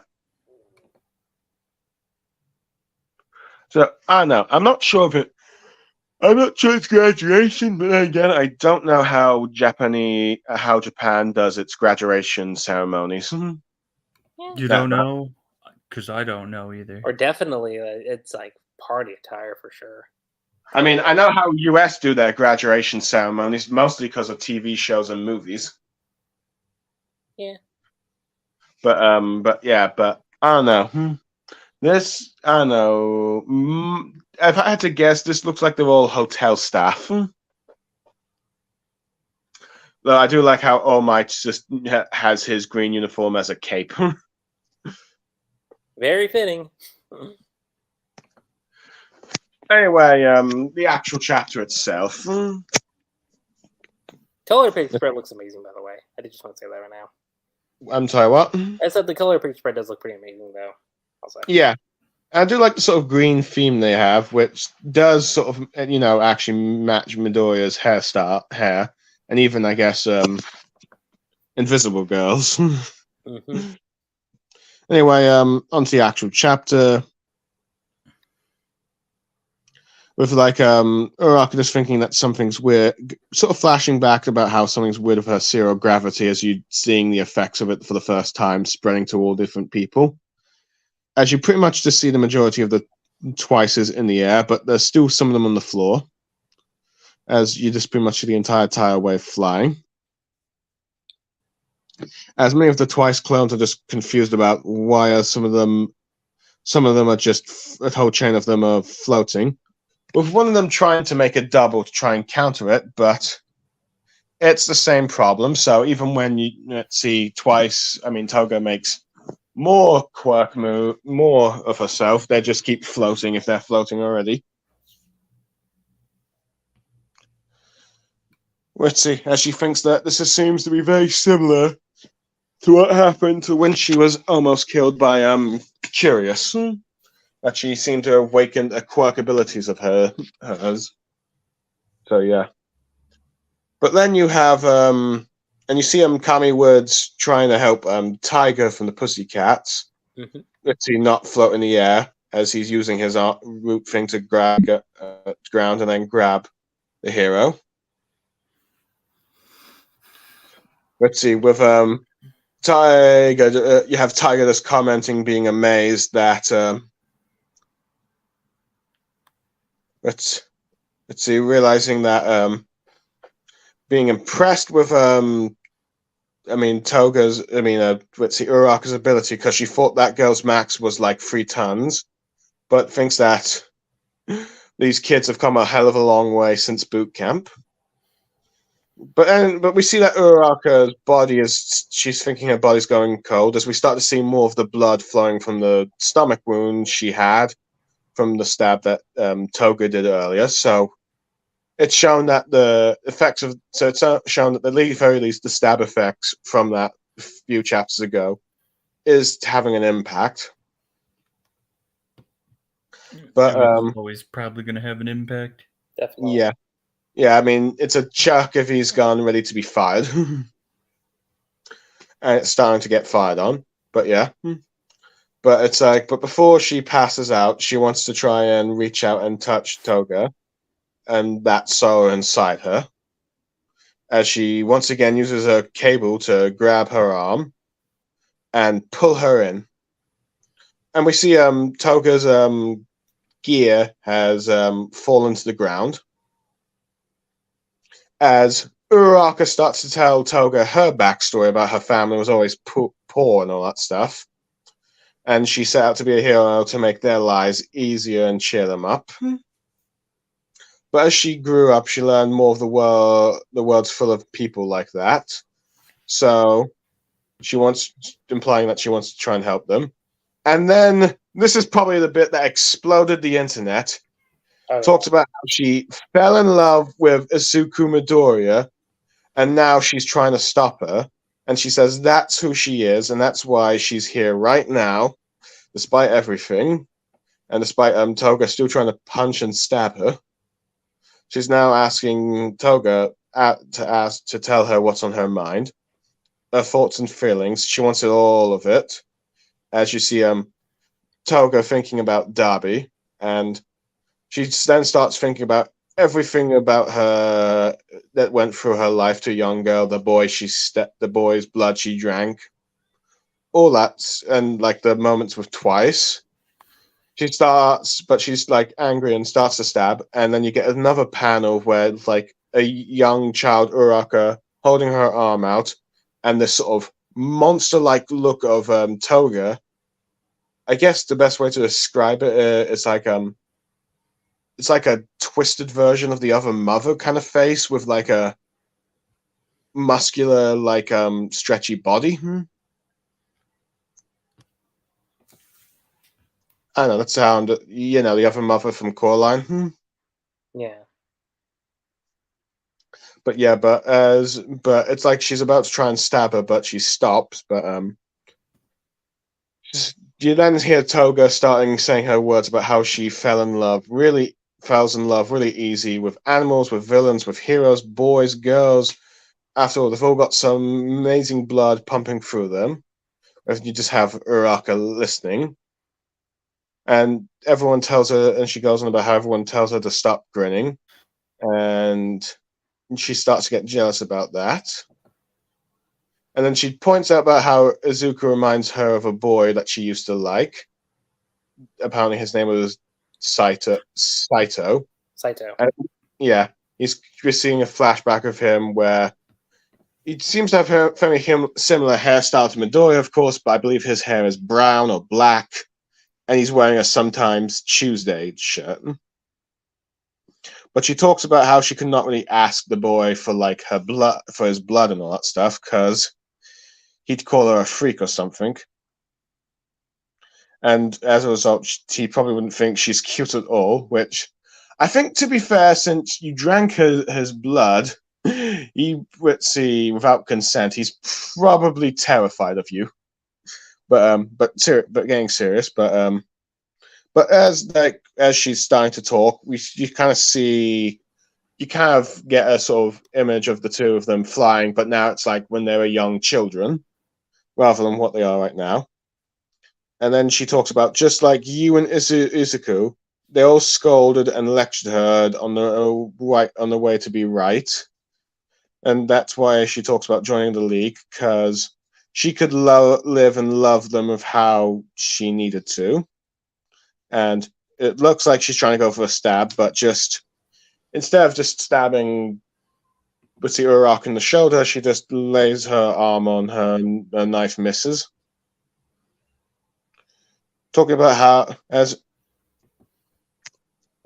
and I think this is where Uraraka starts talking about how there were clearly signs they were always there for you. I think she was referring to League of Villains, but it took her a long time to notice. As we start to see Twice's what remains of the Twice transformation start to fully fade, as Toga realizes that Jin or Twice's blood has all been used up, and he's now fading away. And you start to see all the clones disappearing. Though, granted, you kind of see as they're disappearing, particularly around Jiro, but she's using her sort of earphone jack thing to stay into the ground because she's floating right now.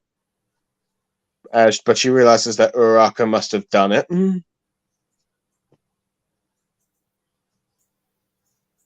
As Toga goes on about how she finds it amazing of someone just being all ragged up and bloodied. So, and all that stuff. But yeah. But I think, oh, no, actually, this is Uraraka talking about how, no, my mistake. Uraraka's talking about how it seems amazing that there's someone trying their hardest, even if they get all ragged up trying to do so. But she talks about, even though she's probably no replacement for the League, but she does want to tell Toga how special she thinks her smile is. But and then you got back to like just when Toga is mad at both Deku and Uraraka for what she said earlier, even though she loves them. But then she starts asking Toga, is like, am I cute? And Uraraka says, the cutest in the world, as you just see Toga just crying, as the sea of Twice's start to fade in the back in the double braided spread, ending the chapter and arguably ending the fight. Ending the fight, eh? Yeah. Hold on. LuckyChi has just done a private message saying, be right back. So it's just you and me for a bit. Again? So Margarita, what did you make of this chapter? I think everyone that had any idea that Uraraka was anything but Uraraka's the best female protagonist in the My Hero Academia universe.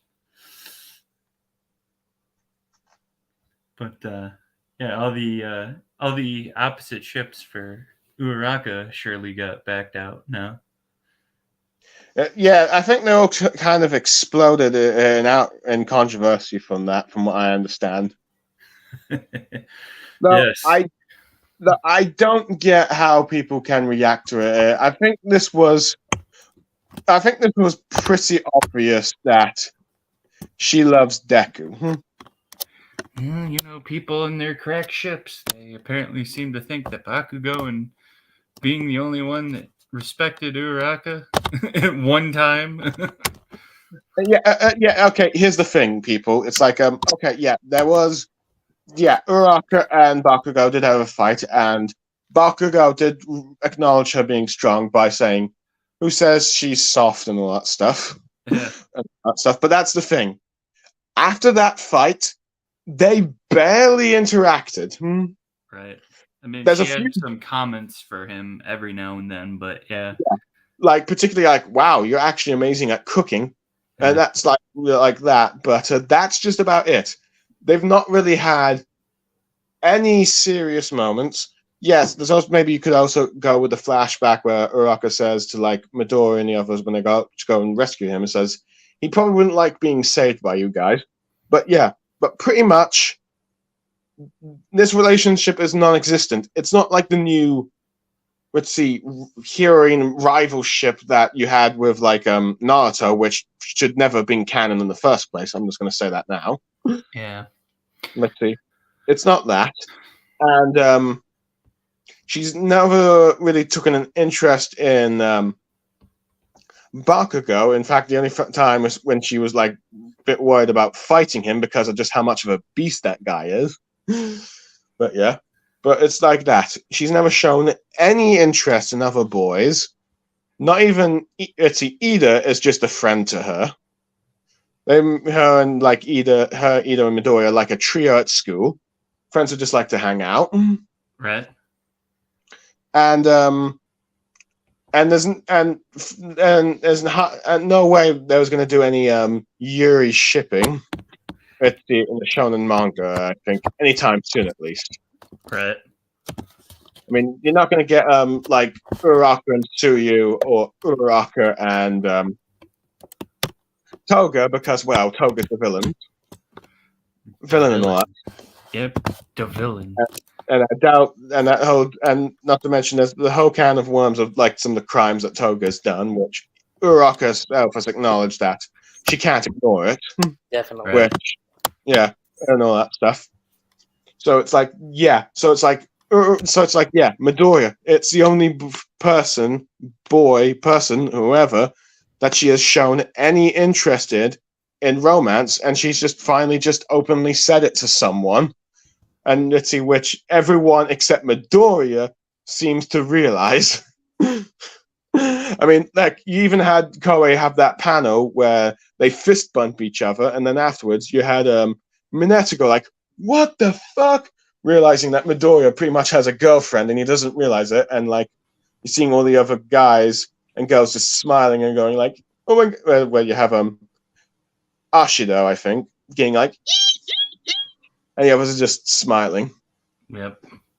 Heck, I think even earlier during like the beginning of this war arc, you pretty much had Tsuyu interrupt Toga from revealing to Midoriya that Uraraka has a thing for her. Yeah. There's a thing for him. Yeah. And also, let's see, to go on the Midoriya end of things, let's see, Midoriya has not shown any other interest in girl. He might have blushed at some of the maybe at one or two girls revealing outfits, but frankly, the only time he's ever been excited about talking to a girl is Uraraka. Like when it's like the first time that he met her, it's like, I talked to a girl, even though he didn't actually do it. And then when he had a phone conversation after the Stain fight, he was excited about it. We're also not talking about, the fact that he also had Mai Hatsume That too. moments. Yeah. Okay. Yeah. I mean, okay. Yeah. Okay. He had those moments, but he's more like embarrassed that he actually touched them and all that stuff. Yeah. It's not like he was like blushing over just Mai Hatsume in general. But that was just more like just general jealousy moments for Uraraka. Well, at least the first time. But we're not going to go. But that's a whole can of worms. But yeah. But also, let's see, and also the fact that the Uraraka Midoriya ship should have been pretty obvious because, face it, the only other girl that has expressed romantic interest in Midoriya is, of course, Toga herself, but Toga, as we know, does not see romance like the others do. Well, keep in mind about this. We don't know about that, man. Go all the way back to Volume 1. Look at, what chapter is it? It's the character sheets. And, you'll see, in that where Koei says, like, I have a lot of plans for, Izuku and Ochiko, like, having, like, moments and stuff. So I was like, Yeah. Okay, that's pretty much just right out the gate then. This is a very much pretty obvious, let's see, end game pairing. Arguably, maybe the most obvious in shonen history, probably. Well, I mean, there's a few others that maybe come close, but and not to mention there wasn't any really actual serious rival or romance interest. Let's see that you could have for this character. I mean, okay, you've got like with Black Clover, you pretty much got Asta's pretty much got a harem. But I think go into him. Like, I think for sure who's harem. Sorry, could you repeat that, LuckyChi? That's but with Black Clover, you pretty much know like who he's going to be with. Yeah. Asta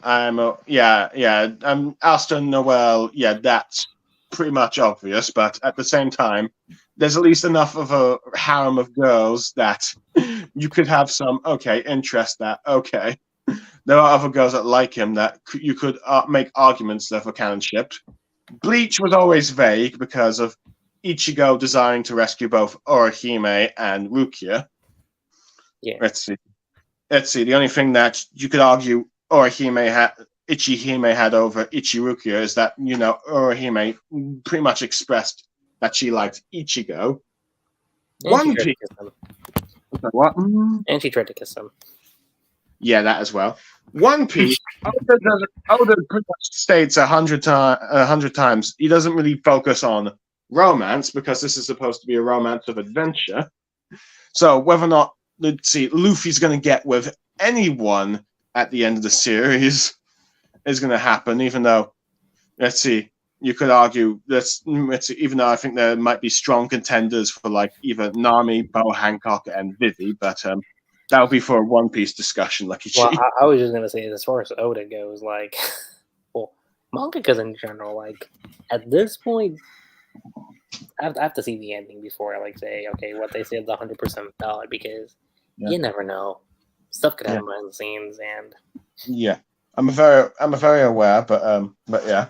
So that with Luffy, let's see. Arguably, Naruto unfortunately had the mess of like Hinata having a crush on Naruto and all that stuff. So even though pretty much it was clear that Naruto loved Sakura, and it's like whether or not Sakura would return those feelings, but let's see. But we know how just problematic the whole Naruto ships thing is, and let's see how that ended up. Probably let's see behind the scenes and all that stuff that just arguably damaged the series in the long term.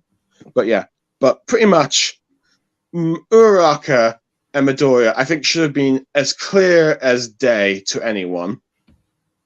It's just now we just finally just had Uraraka just finally for the first time just full out admitting that she likes Midoriya, which for once I've been waiting for her to say that. Koei just felt like saying, you know what, if I don't make it to the end of this, I need to let this be known. Yeah, right. Yeah.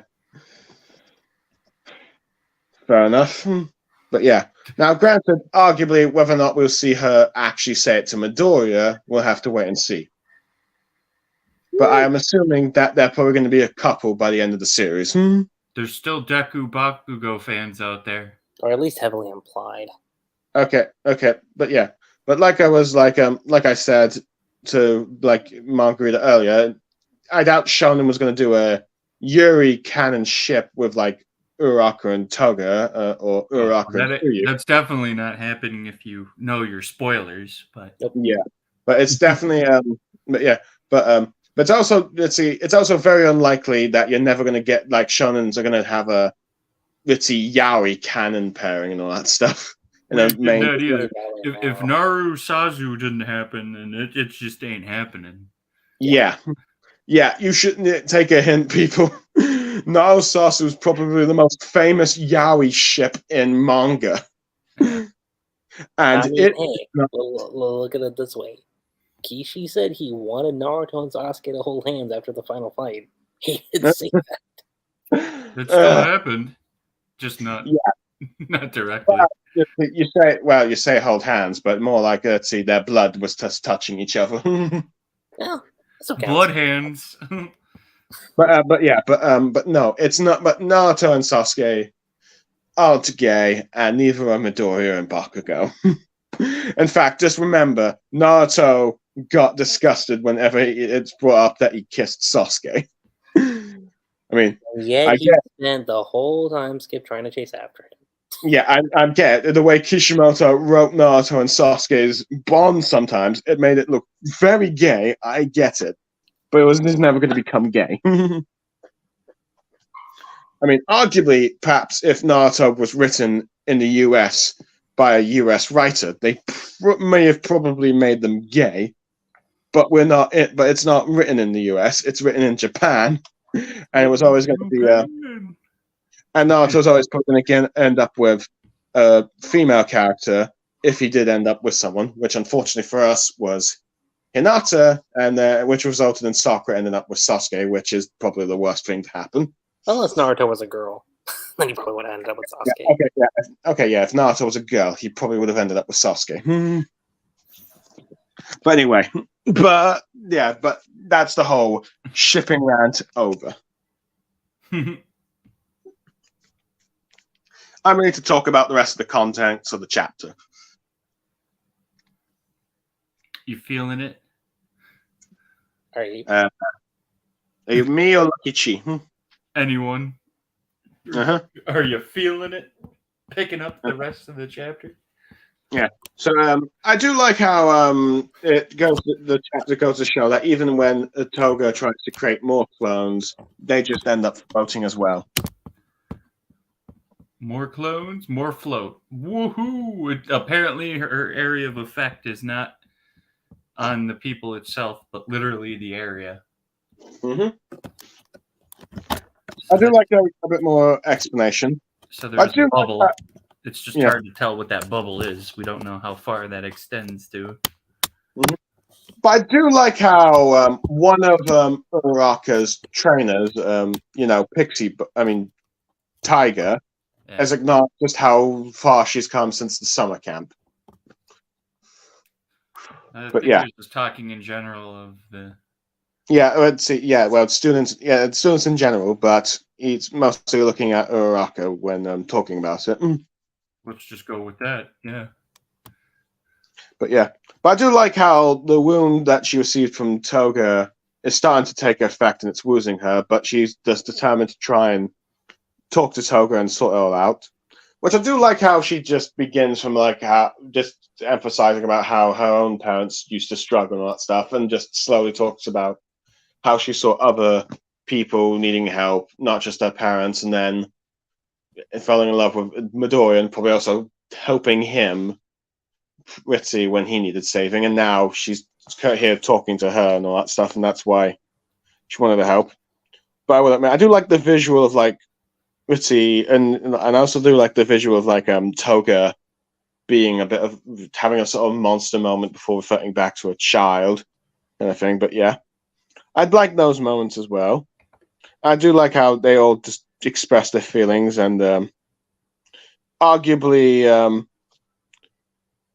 Uraraka just saying the words that she probably needed to hear for a very long time about the cutest smile in the world, and arguably kind of showing that if Toga had someone like Uraraka when she was younger, she probably would have turned out to be a much better person, and probably may have had someone to help her deal with her issues, I guess, compared to, say, her parents. So, I don't know. What do you guys think? What do I think? Yeah, what do you think? Man. Of the chapter, or what you were just saying? Well, what I'm thinking of the chapter, or what do you just think of the chapter itself?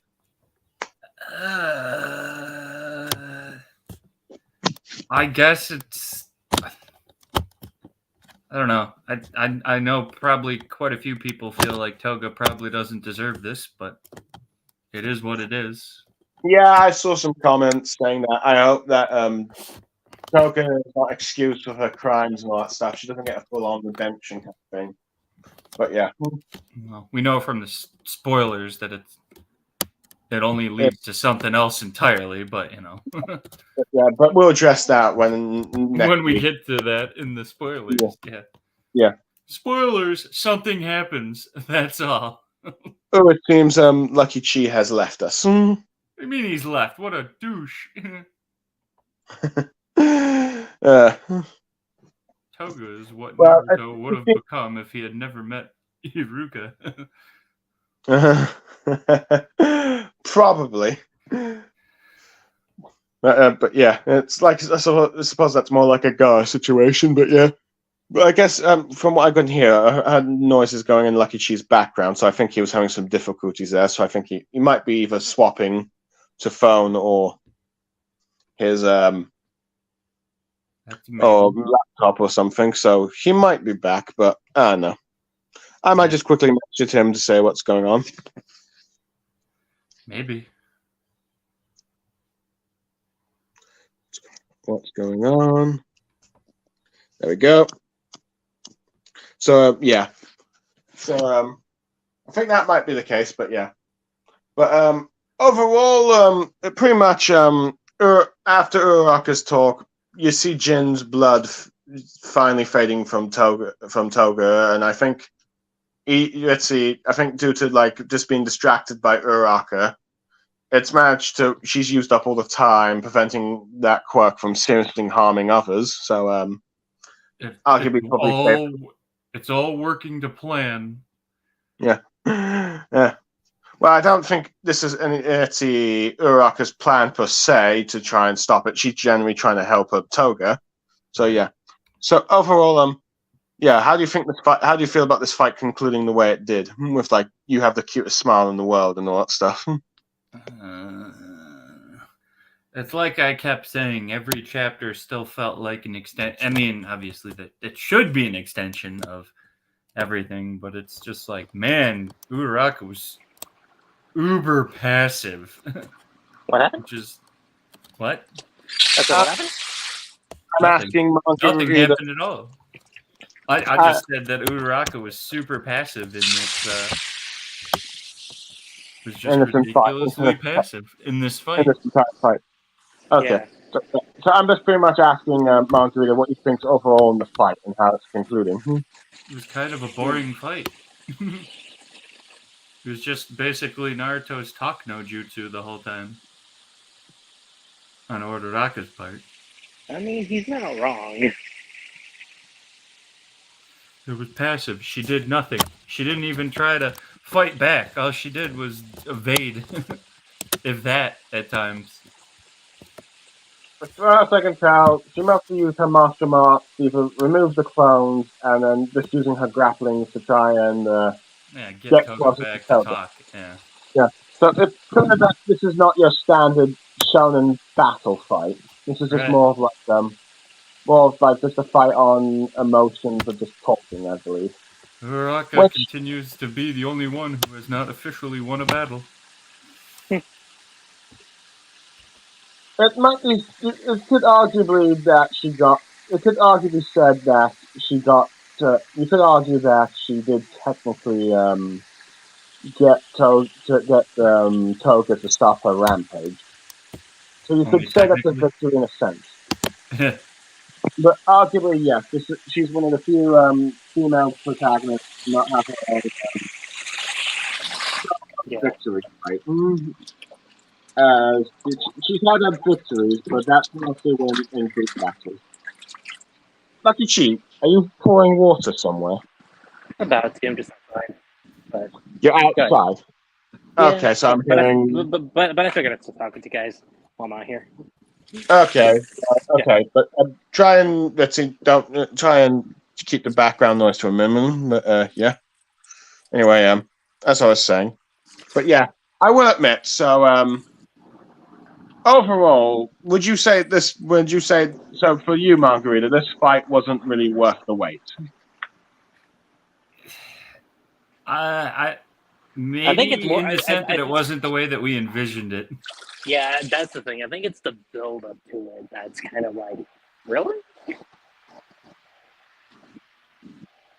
It's one of those I will things. admit, I will probably say, I will admit, out of given the fact that Toga was being the only villain that Uraraka was built up to fight, I think people were at least hoping for at least some. LuckyChi, your background noise is a bit noisy. Could you just mute yourself? More backgrounds. Keep going. Keep going. Yeah, Keep I'm just trying to talk, but I feel like it's a bit too distracting. So anyway, where was I? Lost my point. Oh yeah. Okay. Well, I think the thing is that for many people, given the fact that Toga was the only villain that was set up to fight with Uraraka in the long term, I think there was a lot of expectations to have her do some, to have some sort of fight with her, which arguably most of the fighting happened in the last fight they had, which arguably was probably a bit too brief. Right. But so yeah. But I think it was kind of clear once she had that talk with Deku. She was just more trying to talk, but I think it's also the fact that most of the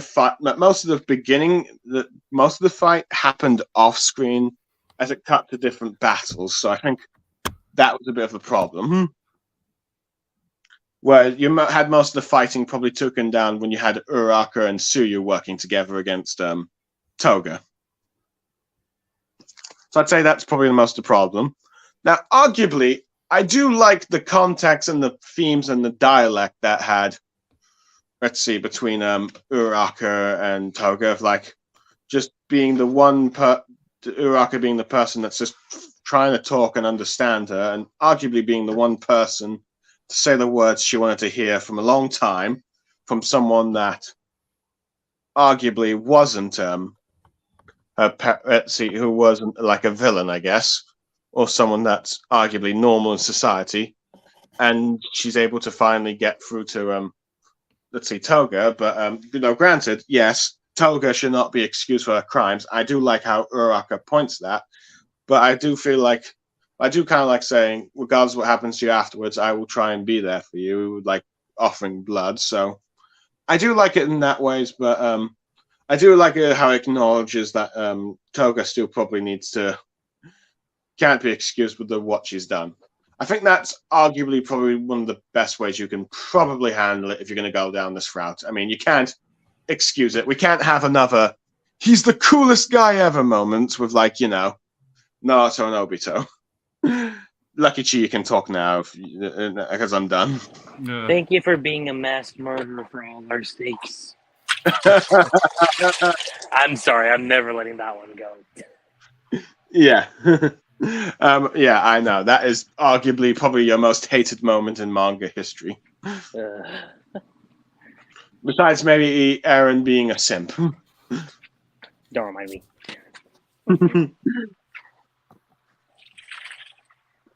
So yeah. I don't know. How do you feel about this whole fight, LuckyChi? I mean, okay. Personally, okay, I get the context behind it, and I think it's okay for the most part. But again, I think it all goes back to like the build-up of how the fights, played out. Yeah. I will admit, this is probably something that people would if you've waited for like hundreds of chapters for this kind of build-up, I will say this kind of fight isn't really you're excited, I guess.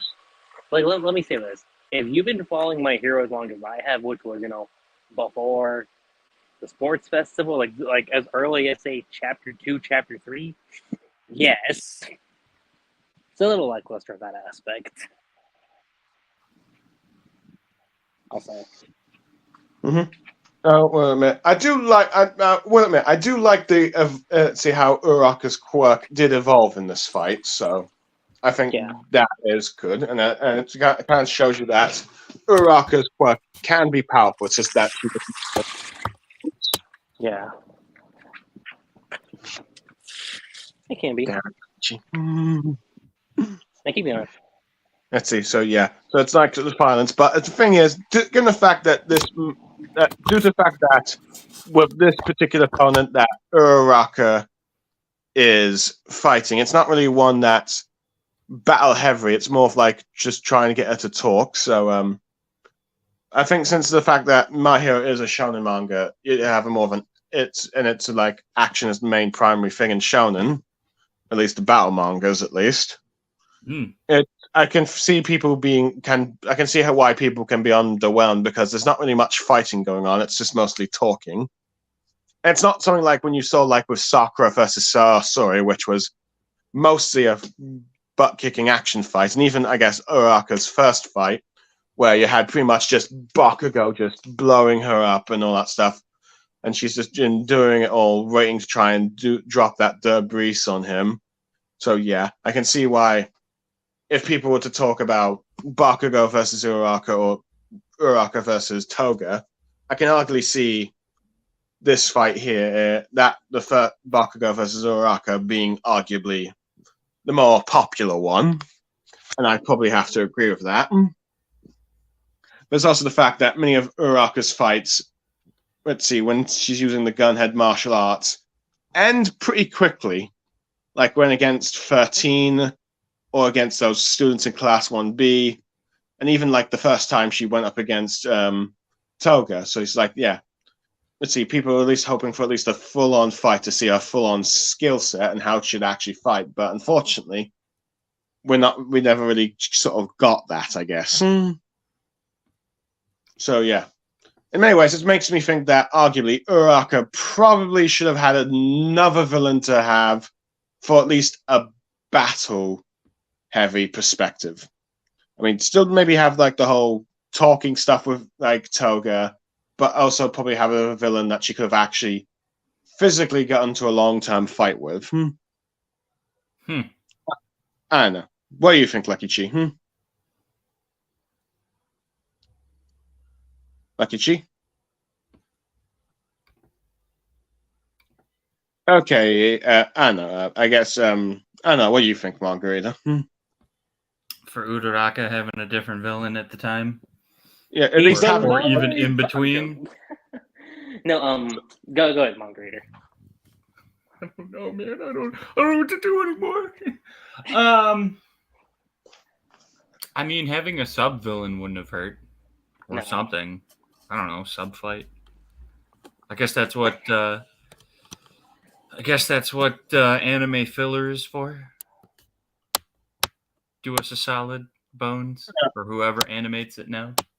Yeah, Studio Bones does. Now, whether or not they would actually do it, who knows? I mean, granted, when you had the war at the beginning of this war, you did have one of those Nomus and also Moonfish on the battlefield where they originally brought Toga to.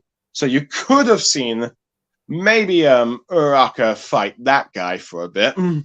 Right. Could have been interesting, even if just like for a chapter, but no, unfortunately that didn't happen. So yeah, I'll definitely say, but yeah. Now, arguably, I'd probably say, battle-wise, Uraraka's journey, its progression and journey, is left for a lot to be desired. I'd say so. Like, it's okay. It's not. I wouldn't say it's on the same tier as Sakura. I wouldn't say that. It's not that low. But I mean, are you talking about action-wise or character-wise? Maybe above average. Both. Yeah. Yeah. Okay, I will probably say, at least in terms of, I will say the Sakura versus Sasori fight tops any action moments I've seen with Uraraka. I'll probably just say that. I mean like in general. Okay. Yeah. I mean, that's what I mean. Yeah, I'll definitely say Uraraka. It's not as bad, but I think there's still a lot left to be desired. At best, it's average, okay, or just slightly underwhelming.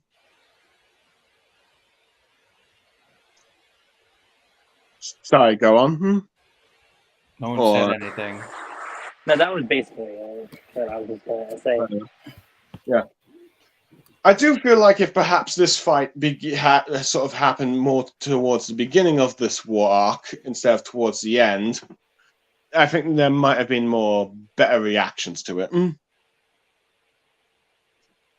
I could be wrong. I don't know. But yeah, but overall, but how would you rank this individual chapter? This one might be an 8 for me. Yeah, I will admit I do. Let's see, this would probably be an 8 for me as well. I was debating between 8 and 7, but I definitely probably say just 8, just because I do like how let's see, I do like the artwork, and I do like how let's see, Uraraka just slowly is able to get Toga to listen to her and all that stuff. But yeah, no, but yeah, and and also like how the twice clones fade away. So I definitely think that was pretty good. So yeah, what about you, LuckyChi? How would you grade it?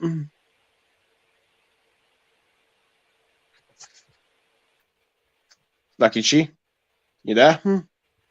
He's just gonna probably give you on purpose. I'd probably give it the same thing, like probably around like 8, so about like an 8 out of 10. Fair enough. So yeah, now that we've individually reviewed all these chapters, most of them either being 6, 7s, or 8. Overall, how would you review all these 4 chapters as a whole and this whole fight?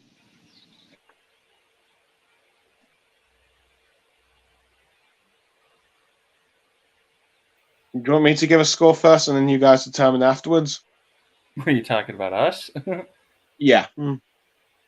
I already gave the score, though, or unless you're talking about for the whole thing. Yeah, the whole thing. That's what I'm saying. Well, then, yeah, I guess if you want to give your score first. I think I'll give it a 7. I like the dialogue and the talking, and I do like Uraraka's with the impressive use of the gravity, and I even like how there was some serious wounds with like the stab thing.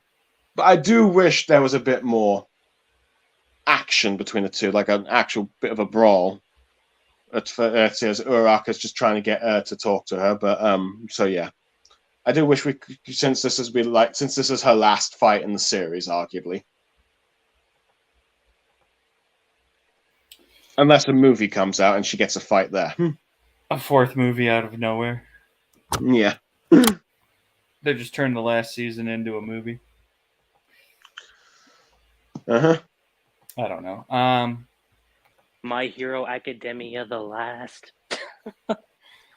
Don't go there, LuckyChi. I guess if you total up all my scores, a 7 is right, but I don't know. That might be a little, given how harsh I've been, might be a little too generous of a score. Yeah, I've kind of been going back and forth on these. So let me just say overall, let's say good plus, so like 7.5. It's kind of where I'm sitting at. More than Blue did. That's amazing. Yeah, I mean, arguably it's good, but it's left a lot to be desired. And I'd definitely say the Darby and Shoto family drama stuff was handled much better compared to this. That's usually handled pretty well, though. Mm-hmm. Usually. Sorry, what? I said it's usually handled like that, though. Yeah. Yeah. So I definitely say I can see why people might prefer the Darby Shoto stuff more. I'd definitely say this. Definitely say this story, this part of the war, was probably much handled better than the sort of the race storyline with like Spinner and Shoji, I guess. Mm-hmm. Arguably because, well, Shoji didn't really become a major character until that fight. Right. Yeah. So Really yeah. says a lot.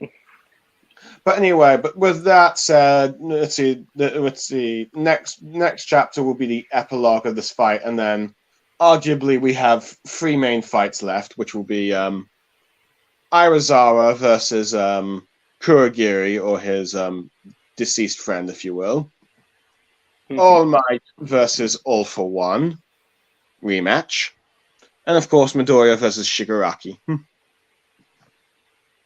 So we're pretty much close to the final series, and yeah, I think it's pretty much confirmed at this point that we're not ending it in 400 chapters unless Koei somehow ends everything each in one chapter, which I doubt he's going to do. Well, keep this in mind. When Volume 38 came out, he did have that little notes in the afterward section where he said like that the story's like reaching its final stage. So Yeah, I mean, look, we already took care of Dobby and yes, Toga, I'm aware. So... Yes, those, and those. Then they took at least 5 or 6 chapters each. So yeah, there's no way it's going to go. At the very least, we know it's not going to be end on 400. So at the very least, we've got about maybe 420. I wouldn't go that far. I think there's at least. Okay, I meant 400. We're going to probably at least get up to 420 chapters of My Hero. I'm thinking 405 if we're extending it. No, I don't think so. I don't think it's gonna end at 4 or 5. That's like 405. That's like 11 chapters. Yeah, pretty basically. Let's see. Okay, we've got 190. Yeah, 195. If we're kind of, we're kind of on 395. So there's like 10 chapters left, but I don't think we've got like another 10 chapters left. I think we've at least got another 20. I know. I'm just saying, like, keep an open mind about that. Yeah, but I don't because you never know what's gonna happen. Yeah, I'm aware, but I think I think 4 or 5 is too soon. Too soon. I think at least we're going to get over 410. And unless you get an official announcement that 4 or 5 is going to be the last chapter, I'm not going to be convinced until then. No, that's what I'm saying. Is that like just keep an open mind about any announcements that drop. Yeah, I'm aware, LuckyChi, but frankly, I think it's very unlikely. Very unlikely. You're positive about that? Why would it end at 4:05? Put all your eggs in the basket, Brew. What's the significance of 4:05? Yeah, Brew. What's the significance? No, I mean, what's your significance of 4:05? I'm just throwing a random guess up there. Just throwing a random guess.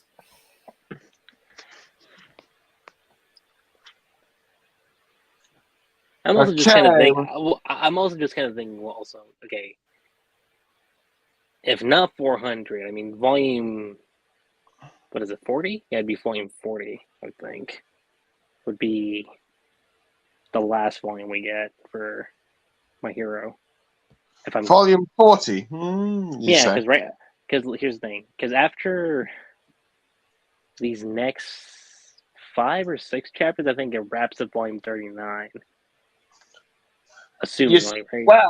Well, yeah, LuckyChi, you say that, but remember, Naruto ended on 72 volumes, Bleach ended on 74, and Fairy Tail ended on 63. And none of them ended on. That's what I'm trying to say. Yeah, none of them ended on a 0 number. None of them ended on a 0 number, so I doubt it. So it's very possible that Koei might not just end it on volume 40. Instead, he goes on volume 41 or even volume 42. So yeah. I just don't think you see My Hero making it out of 2023, personally. Yeah, let's see, but yeah, LuckyChi, let's see, but remember, there have been a few delays, so it's very possible that My Hero could end in 2024. We'll see. I mean, okay, could you stop saying that? I'm just saying. Okay. Before me and LuckyChi continue this argument, I think that pretty much wraps everything up. Thank you both for joining me for this stream. Arguably, this discussion took a lot much longer, and I'll see you guys next time for chapter 395, which I'm going to hope to try and do next week, since the following week I'll be on holiday. So yeah. And I We'll keep also this in kind mind of, too. I was just gonna say this. 395. Holiday. It is the last chapter before we go on break, so there's that. yeah. Well, okay, there's a break, but still. But I also kind of want to just. But I also want to do that chapter by itself because I'm pretty certain the next few chapters will either cover Aiozara versus Kurogiri, All Might versus All for One, or let's see, Midoriya and Shigaraki. So yeah. So overall, yeah. So thanks, you guys again, and I'll see you next time when we do a stream. Let's see. But for now, I am Blue Star Saber. I'm Lucky manga Chi7. reader. Oh. Yeah, Manga Chi7. I like that. Manga reader. Chi7. Manga Chi7 reader. Beautiful. Okay, do you want to both say goodbye again, or No. are you happy? I think Okay. we're good. Okay, and with that said, everyone, we're heading off. Goodbye. Enjoy the rest of your day. Thank you for listening to the stream, even if you managed to get all the way to the end here. Plus Ultra. Plus Ultra, guys. And with that, we are done.